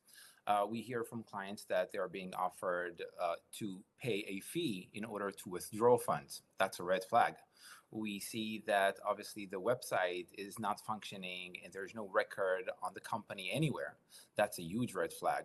So there are many red flags. So if you sense that something is wrong, you're probably right. So how exactly are these scammers operating right now? I think you kind of touched on it already, but just so people are aware. So online is where they interact, right? Organized crime has migrated from street corners since COVID to, in fact, online social media platforms. We have made an extensive research about where scammers prefer to interact with victims. As I've mentioned, Meta platforms are the number ones. We are seeing LinkedIn as the new space where scammers are doing a lot of work. Of course, the online dating website, specifically Bumble, we have registered a $23.5 million case that started with a simple hi on Bumble. And therefore, these spaces are the most targeted one by scammers. And that's scary because people trust LinkedIn almost almost they trust it a little bit more than other platforms because it's where you do business, right? And the paradox is that we freely share all the private information there. However, there is no firewall between users on LinkedIn and scammers that can open up account with any Gmail email. So who are they targeting? Mostly professional these days, incredibly enough. Professionals are very smart in their scope of business, but outside that scope, they want to buy crypto. They want to enjoy investments. They want to share it with their friends, right? There is an incredible FOMO to invest in crypto with the numbers that we see spiking from month after month with Bitcoin rising and rising. Therefore, they're targeting professionals who want to interact. They're offering them opportunities that looks very, very, I would say, professional and legitimate. Some of them are facilitating something incredibly sophisticated that we've seen dozens of cases since 2 weeks ago, and that is related to the Coinbase breach, where they will contact you as if it's Coinbase support because their information was breached, the database of Coinbase was breached, and they will know everything about you, and they will alarm you that there is a problem with the account and you'll need to move your money as soon as possible. By the time you have moved the money, you then realize it was no one from Coinbase, the actual Coinbase, the American corporate. And that is a huge trust burden with users of Coinbase currently.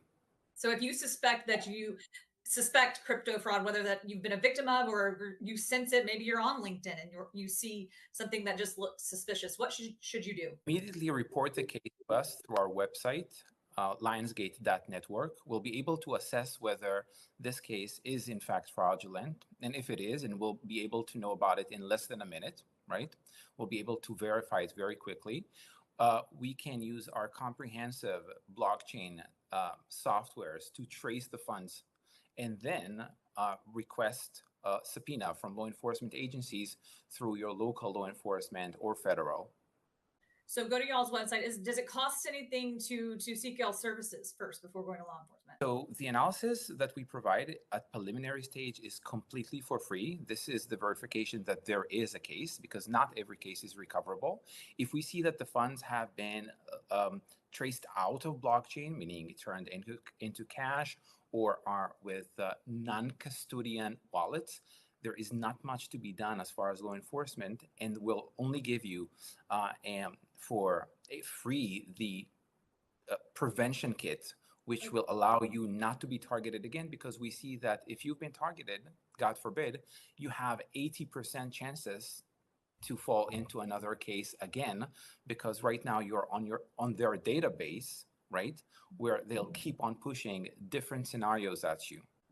And can they report maybe like a post or something that okay, maybe this is, a scam, but y'all could verify that? Is that something y'all could do as well? Absolutely. So awareness is one of our features in the company, and we want to introduce new cases, new scenarios, new companies, air quotes, that are targeting innocent people. And the moment we have flash the information out, the chances for other people to fall for scams with them is very small. However, they are very sophisticated, as they have 10 other brands that are on a waiting list to be proposed to more and new victims. Anything else you want consumers to know, especially here in Georgia, where it's clearly on the rise? The best way is to verify and remember that in today's world, you are your money and you are your bank. So if you leave that with you and you don't trust anyone else, right? If you trust your own verification nature, as we normally have, then we will be able to smell problems from afar and not engage with cases where we'll need to recover the funds, and we'll go through the journey that is not so simple. All right. Thank you so much for joining me. I really appreciate it. Some good tips for our viewers out there. All right, stay with us. Taking a live look outside downtown Atlanta. It's dry right now, but we've got some severe weather that we're tracking on the other side of this break. Thanks for joining us. I'm Elizabeth Rollins. Thanks for streaming with us. Stay with us for the next 30 minutes. We'll be right back.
Good morning and thanks for joining us. I'm Elizabeth Rollins and this is News Now. Taking a live look outside. It's hot outside, it's muggy, and it's about to be rainy. Want to check in with Joanne Feldman this morning. Joanne. Yes, good morning. So there's a lot to prepare for later today, but the fact of the matter is most of today will be rain and storm free. Our attention is mostly focused on the late afternoon and early evening hours. So there are different windows of time where storms can pass through certain areas. Going to start here in northwest Georgia first, around 4 p.m. or so, and then make some progress toward metro Atlanta. What's plotted on here with these storms represents where they might be at 6 o'clock this evening. So they are impacting parts of the metro area at that time.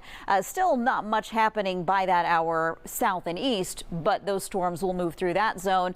Maybe as late as 10 p.m. Chances are it's done before that, but I'm trying to give a generous time frame for you to be aware that the weather can be changing. But during this entire time, it's not going to be raining everywhere. Once the storms have passed your location, you're going to be good for much of the overnight hours, but we could have another round first thing tomorrow morning. So here's what you need to know. There is a severe weather risk today, tomorrow, and Monday. Today's is the highest, and that's a level 3 on a scale of 1 to 5. On any given day where severe weather is possible in our forecast, damaging winds are going to be the main reason why.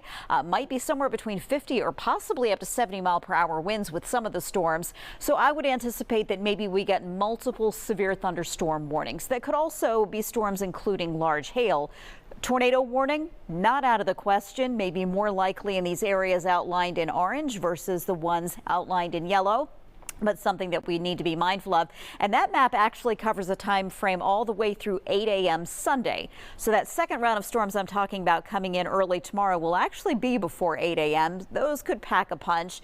After 8 a.m. Sunday, any additional storms that pop up tomorrow afternoon are a little bit lower on that severe weather risk, but what it comes down to is severe weather risk is still out there, and it goes back up a notch again for us on Monday. We will have many dry hours to work with on any given day. Those dry hours for today are happening now and until later this afternoon. So really, we're just focused on how quickly we're heating up right now, moving high into the 80s. 90 might be within reach. It's going to be a close call in the Atlanta area with the storms coming in from the northwest and making some pretty quick progress to the south and east tonight, and then returning, well, maybe as early as 1 or 2 a.m. for parts of northwest Georgia. That would happen really quickly. I'm a little more focused on what happens around 3 or 4 o'clock in the morning, mainly south of I-20, and just continuing waves of storms. It just should play out that we have fewer of them for Sunday afternoon than we'll have for Sunday morning. There's your Fox 5 Storm Team forecast. Is a pattern that is not going anywhere. The heat and humidity are here to stay.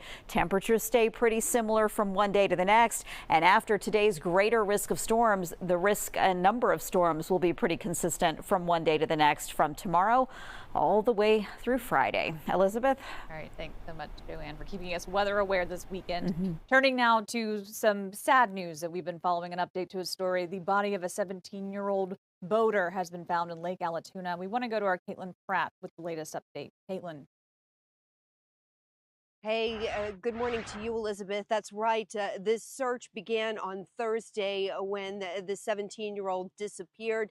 And unfortunately, yesterday, the search became a recovery effort and they did discover his body. We've learned his identity from authorities. Jackson Colcroft of Cherokee County.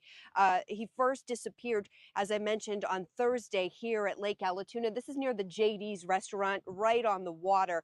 That's where they found his boat. No one inside. We do have some video of that search effort from up in the sky and on the ground.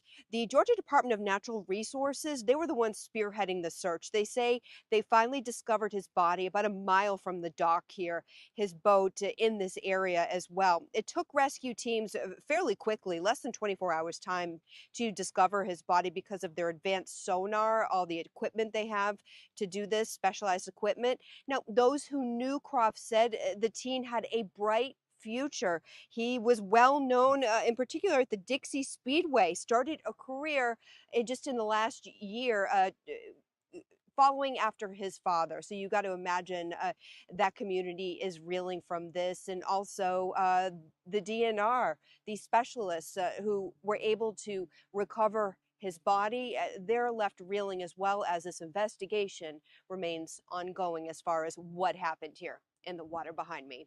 We are live at Lake Allatoona. I'm Caitlin Pratt, Fox 5 News. Thanks so much, Caitlin. I know you'll keep us updated on that developing story.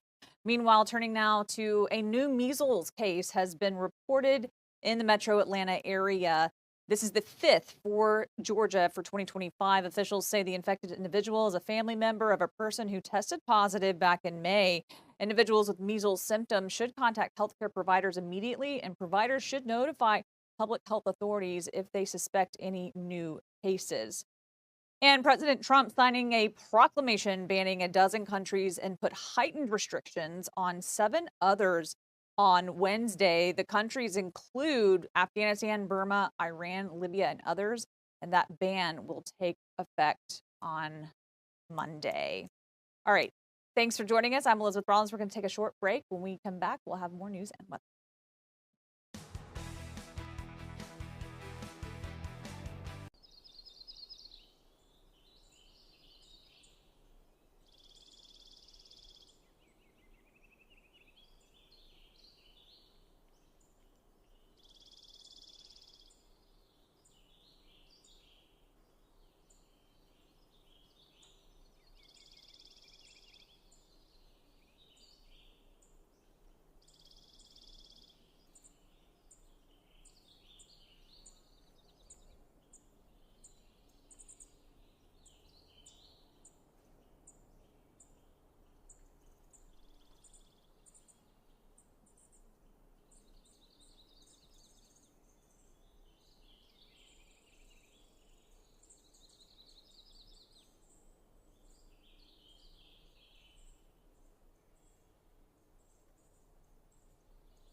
Welcome back, and thanks for streaming with us this Saturday morning. This is a story that we've been following, our I-team's been following for several months now.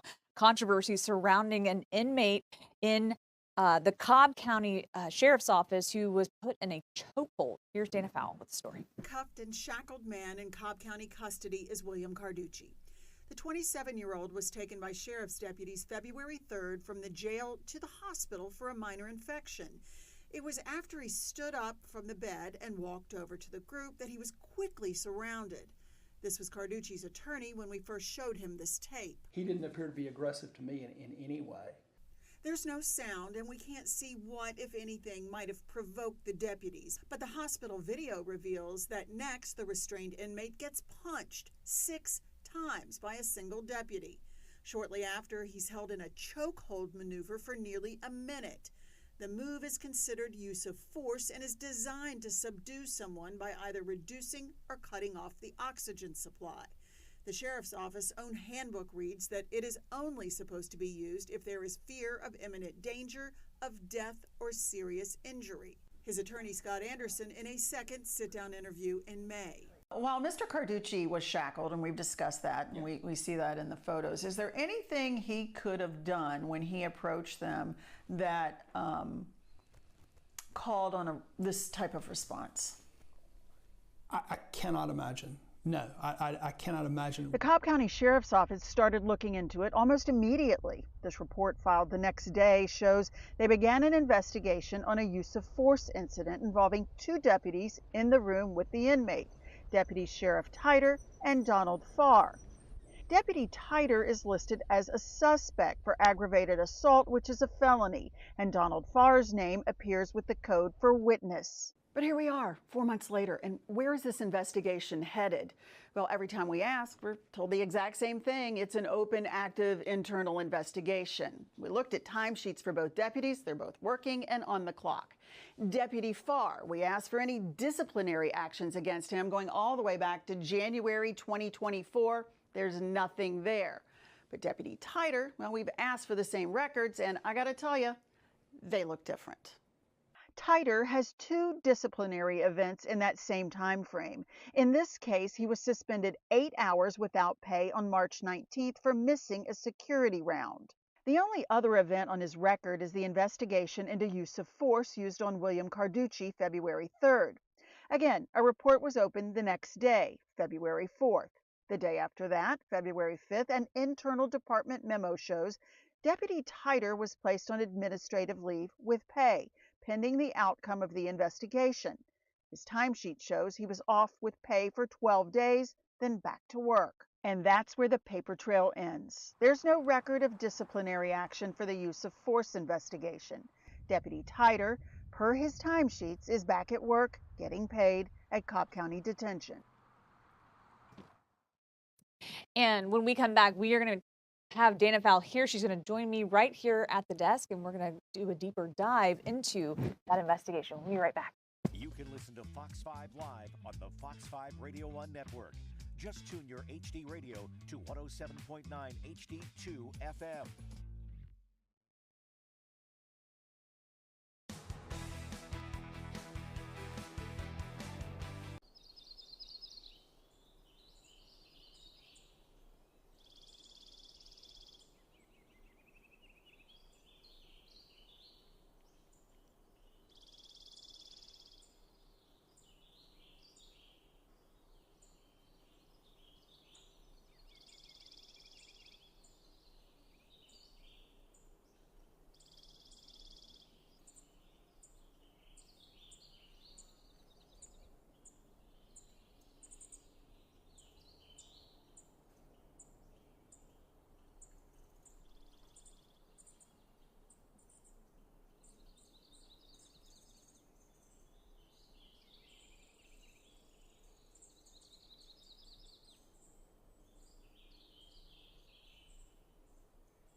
Here with Dana Fowle with the I-Team. You've been working on a very interesting chokehold story this week. Yeah, I mean, we did an update this week. It's a story that goes all the way back 4 months, and it is goes to a case that we looked at beginning in February. There is this video in a hospital facility where inmates go when they are unwell, and Mr. Carducci is the woman or the man we're talking about here who had a minor infection. There's a camera, a fisheye camera over the room where inmates are held, and it captured something that has appalled many who've seen it. And what you just saw in this case was Mr. Carducci, who's shackled. Now, his wrists are shackled, and they're part of a waist chain. His ankles are shackled together as well. And he scooches his way over to the doorway where there are multiple officers. We saw him lean in, but we don't know what was said, what was done. Did he do something? Did he say something? We have no idea, other than very quickly he is surrounded, particularly by 2 deputies with Cobb County's Sheriff's Office, and moved to the side. And then he's punched 6 times. And then after that, he goes to the ground in what is a chokehold maneuver. And chokeholds are illegal in some areas, in some jurisdictions. In Cobb County, you can use them, but even in their own handbook, they're very specific about how these can be used. The life of the officer or surrounding people has to be in imminent danger, or there has to be a fear of death. Now, again, he is in an indoor facility, Mr. Carducci, and he is fully restrained when this goes on. There's a case you might remember, and he was held almost a minute in that chokehold. Wow. Yeah, so the point of it is to deprive you of oxygen.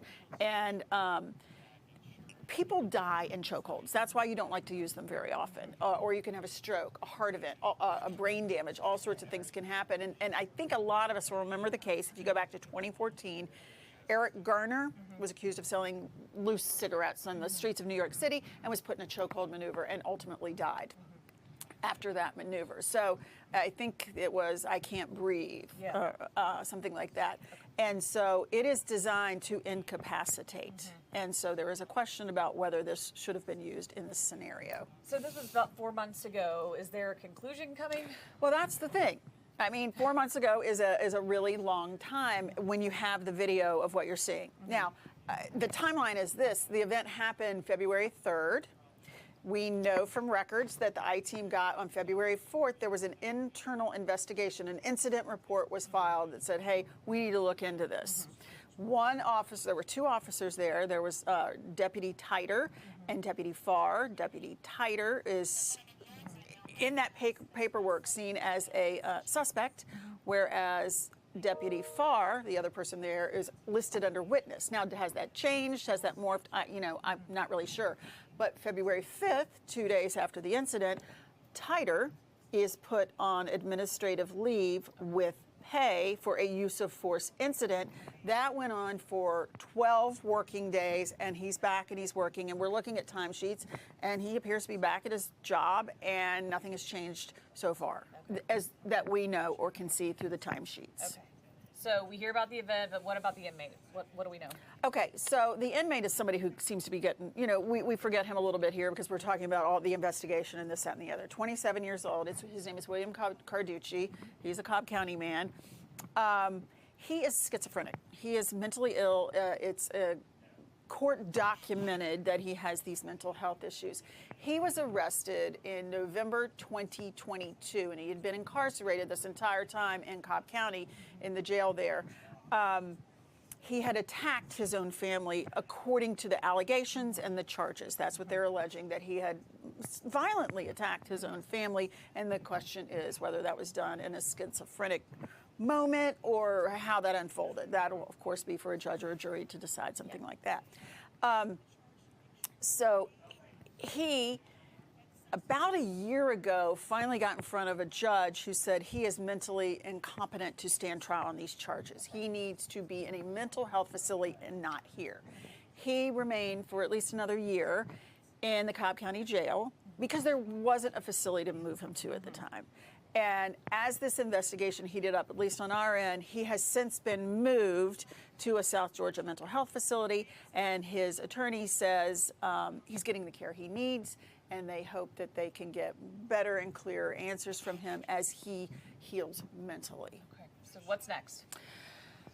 Well, we're going to keep bugging the Cobb County Sheriff's Office about when this investigation is going to wrap up. But in the meantime, Mr. Carducci's attorney, Scott Anderson, also from Cobb County, has since put the county on notice. The DA's office sent a note to them and said, you are on notice. We do plan to sue over this event, and they're looking at like $3.5 million. And so we are continuing to follow this case. As it unfolds, we're getting little pieces here and there, but the one thing we're not getting is anything new on the actual investigation, trying to figure out if this is going to be resolved and how long it's going to take to determine if this video seen February 3rd is enough to make a decision. Okay. And so anything else our viewers need to know? Just keep following it, because we are. We will. I mean, I want to reiterate: applying a chokehold to someone is serious business, and you need to, no matter the circumstances. Let's say I'm doing something terrible, and I am threatening you, and you are in danger, and everyone's in danger, and a police officer's choice to use a chokehold on me is still a very serious decision that will undergo scrutiny no matter the outcome. And so this is one of those things that continues to, we're assuming, be scrutinized, and we will report back when we get more. Yeah. Okay, so where can folks check it out, read more about it? Fox Local app, you know, you can always go there. And on the shelf, the iTeam shelf, we have a whole body of stories on this story going probably back into March, and you can check them out there. You can start at the beginning and work your way out and catch up. Okay, awesome. Thanks so much, Dana, as always. All right, we're going to take a short break. We'll be right back.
And welcome back. Thanks for joining us. I'm Elizabeth Rollins, taking a live look outside downtown Atlanta.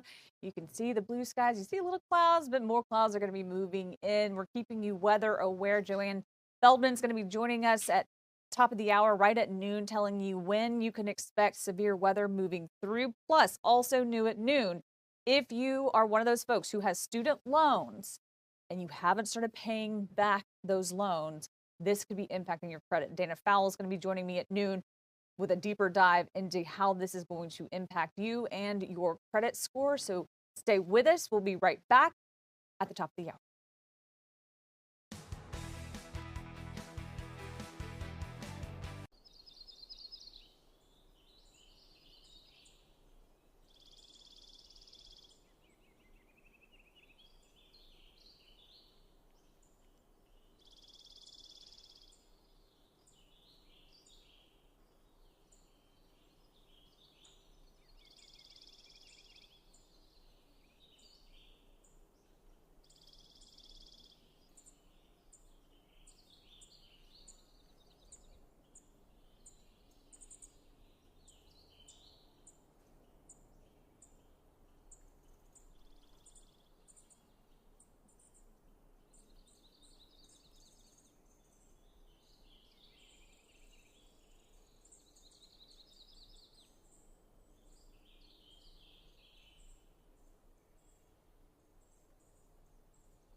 cruising into the afternoon right now. Temperatures have already warmed well into the 80s. They're not going to stop here. We might actually hit 90 again today in Atlanta. It will be a close call.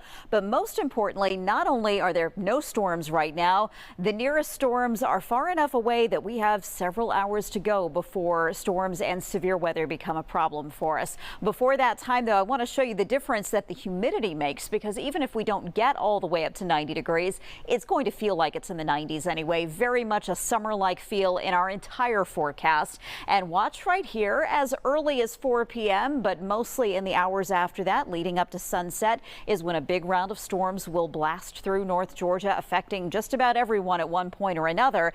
And then there's another round that shows up early Sunday morning.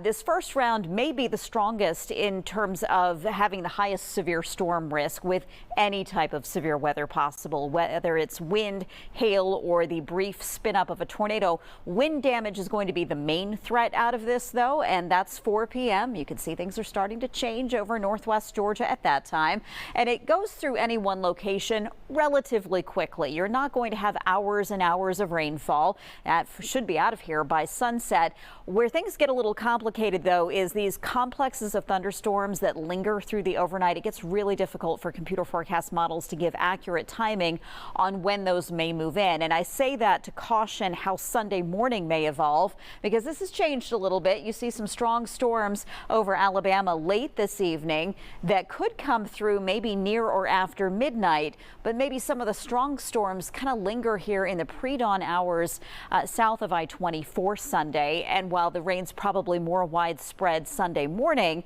that doesn't mean we don't have rain tomorrow afternoon. It'll just be a little more isolated, but even those storms could pack some stronger wind gusts. That's what we'll be watching then. Today, though, or later today, I should say, is when there is some tornado risk. On our scale, though, it's low. I don't think that we're going to have multiple tornado warnings necessarily. We do have to be mindful that that could happen. So make sure you have a way to get warnings. Make sure you have a safe place to go if you get one of those warnings. This is the greater threat, though, that winds could start approaching 50, 60, even 70 miles per hour in a couple of these storms. And then there's the hail threat, which might be a little bit greater in these areas outlined in yellow versus other spots. But your Fox 5 storm team forecast after today, it's about a 40% risk every single day that storms happen. Beyond tomorrow morning, I do think it's more of an afternoon pop-up thunderstorm sort of situation. So Monday morning's probably dry. Then in the afternoon, we get your scattered summer storms, a high of 87. Temperatures actually remain pretty similar all the way through late next week. Elizabeth? All right, thanks so much, Joanne, for keeping us weather aware this Saturday afternoon. All right, meanwhile, we are following some sad news on Lake Allatoona, where that missing boater that they've been looking for, his body has been recovered. Let's go to our Caitlin Pratt joining us live. Caitlin.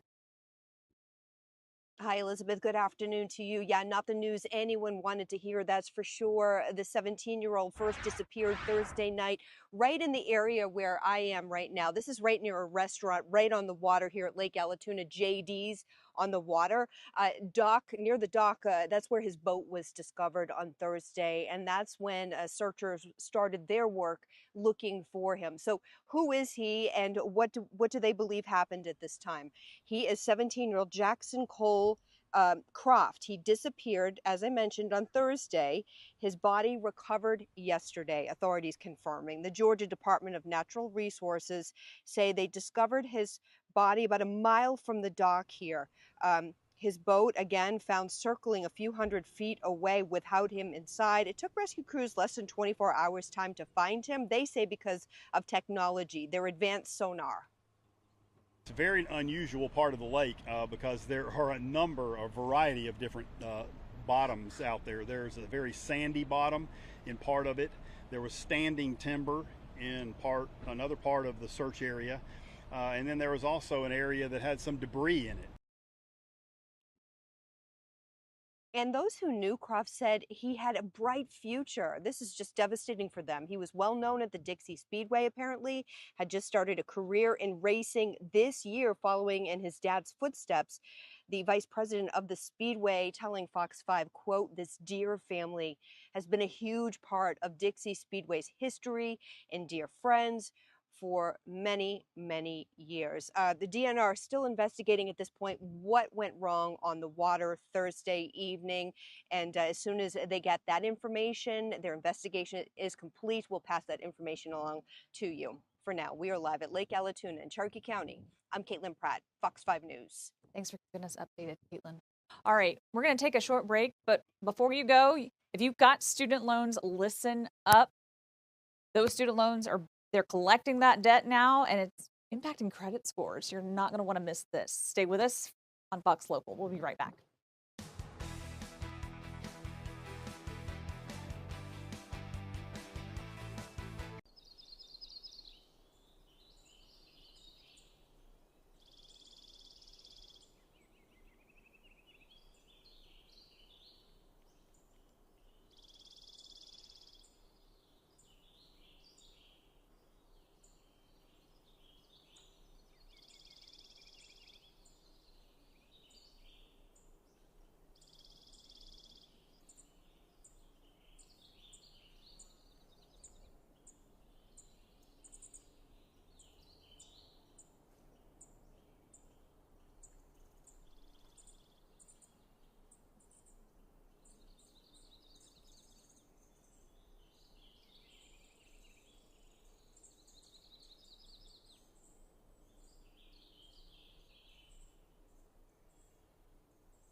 Thanks for joining us. I'm Elizabeth Rollins here with Dana Fell with the I-Team. Thanks for being here today. Sure, I love it. You've been following the student loans, and now it's impacting credit scores. Right. I mean, these student loan, the drama, it's been going on for years and years, and it really, it was March 2020 where there was sort of a little breathing break for people with federal student loans. They were paused. The repayment of them was paused because we hit into that pandemic space. So they hit a big pause. Both administrations, both the Biden administration and the Trump administration, agreed to continue with these reprieves, really, and renewed them on and on. It went on about 43 months. It was 2023 when they said, okay, it's time to start paying some of these things back. But there was still a break in there for people because whether they were late or delinquent was not getting reported to the credit reporting agencies. So that was giving them another little added break, and that's over. And so what kind of effects is this having on those scores? Well, there was some new data that came out from the New York Federal Reserve, and it was pretty astonishing. I mean, they had this headline on their paper. I'm going to read it to you. Student loan delinquencies are back, and credit scores take a tumble. So what they looked at and presented was the credit scores of people who were later delinquent on these loans from January to March, and that was of this year. So I'm going to read this off to you a little bit. 2.2 million of those folks, their credit scores just about overnight tumbled 100 points. That's significant.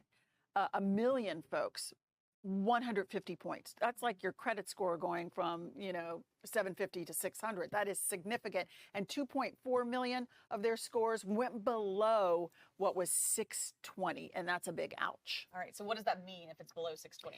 A 620 credit score, it means that the lower your score is, it means you're a higher risk for folks who want to offer you loans. So do you go to the bank for a car loan or student loans or a mortgage, and they look at these scores and they gauge, well, how much can we trust you? If you have a 750, they feel a lot more comfortable about it. You start getting below 620 and they start getting a little itchy. They're not feeling that comfortable. They don't know if they can trust you. So what that means is, doesn't mean they won't give you these loans.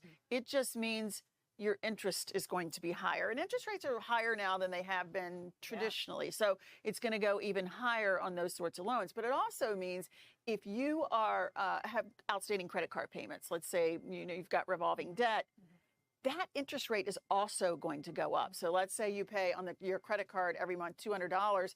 It might inch itself up to $225 or $250, and that also changes your budget. Right. Some employers now also look to see what kind of credit score you have before they hire you. So that could hurt your ability to get a new job. Yeah. Ouch. All right. Yeah. So these delinquent student loans, how is the government taking action, though, to collect? Okay. Well, this is fun. This is the next part that's coming. And we did a story on this, and we told you about this already. But I think, these things still come as surprises. So if your credit score is taking this hit, that was one thing. Well, guess what? The U.S. Treasury Department says it is now going to start garnishing wages for folks who have not paid anything on these delinquent student loans. And that is going to hurt. Yeah. Now, I do want to tell you, that's not new. This is one of those things that happened. It traditionally happened before March 2020 as well. They're just finally bringing that on board too. So a lot is coming back online, and it's really going to be painful for some budgets. All right. So what can these delinquent borrowers do? You can reach out to the government and see if you can strike a deal for repayment. I mean, set up some sort of payment plan. It's better to do that than have it happen through your wage. Having your wages garnished. You want to go ahead and do that.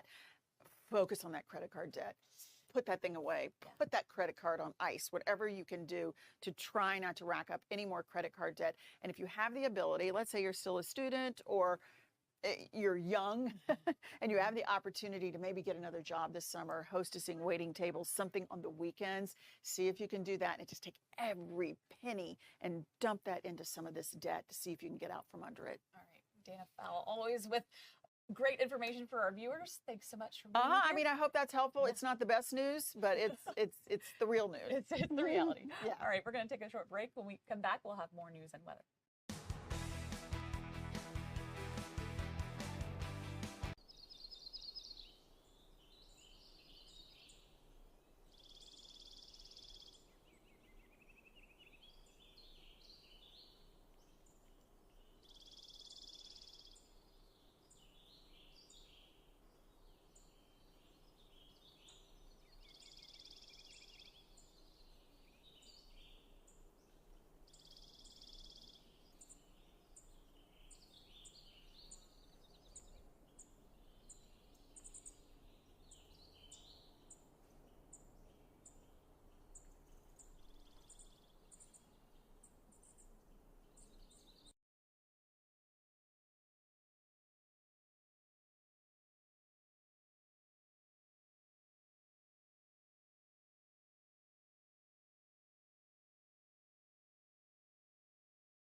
Welcome back. Thanks for joining us. I'm Elizabeth Rollins. So glad to have y'all this afternoon and this morning. Don't forget you can stream with us every Saturday and Sunday starting at 9 a.m. Taking a live look at downtown Atlanta, or actually more of the perimeter. You can see clouds rolling in. Make sure that you're weather aware. Joanne Feldman has been telling us all morning that severe storms are rolling in. So make sure that you take this with you on our Fox Local app. And as always, have a wonderful and safe weekend. Y'all have a great day. You can listen to Fox 5 Live on the Fox 5 Radio 1 network. Just tune your HD radio to 107.9 HD2 FM.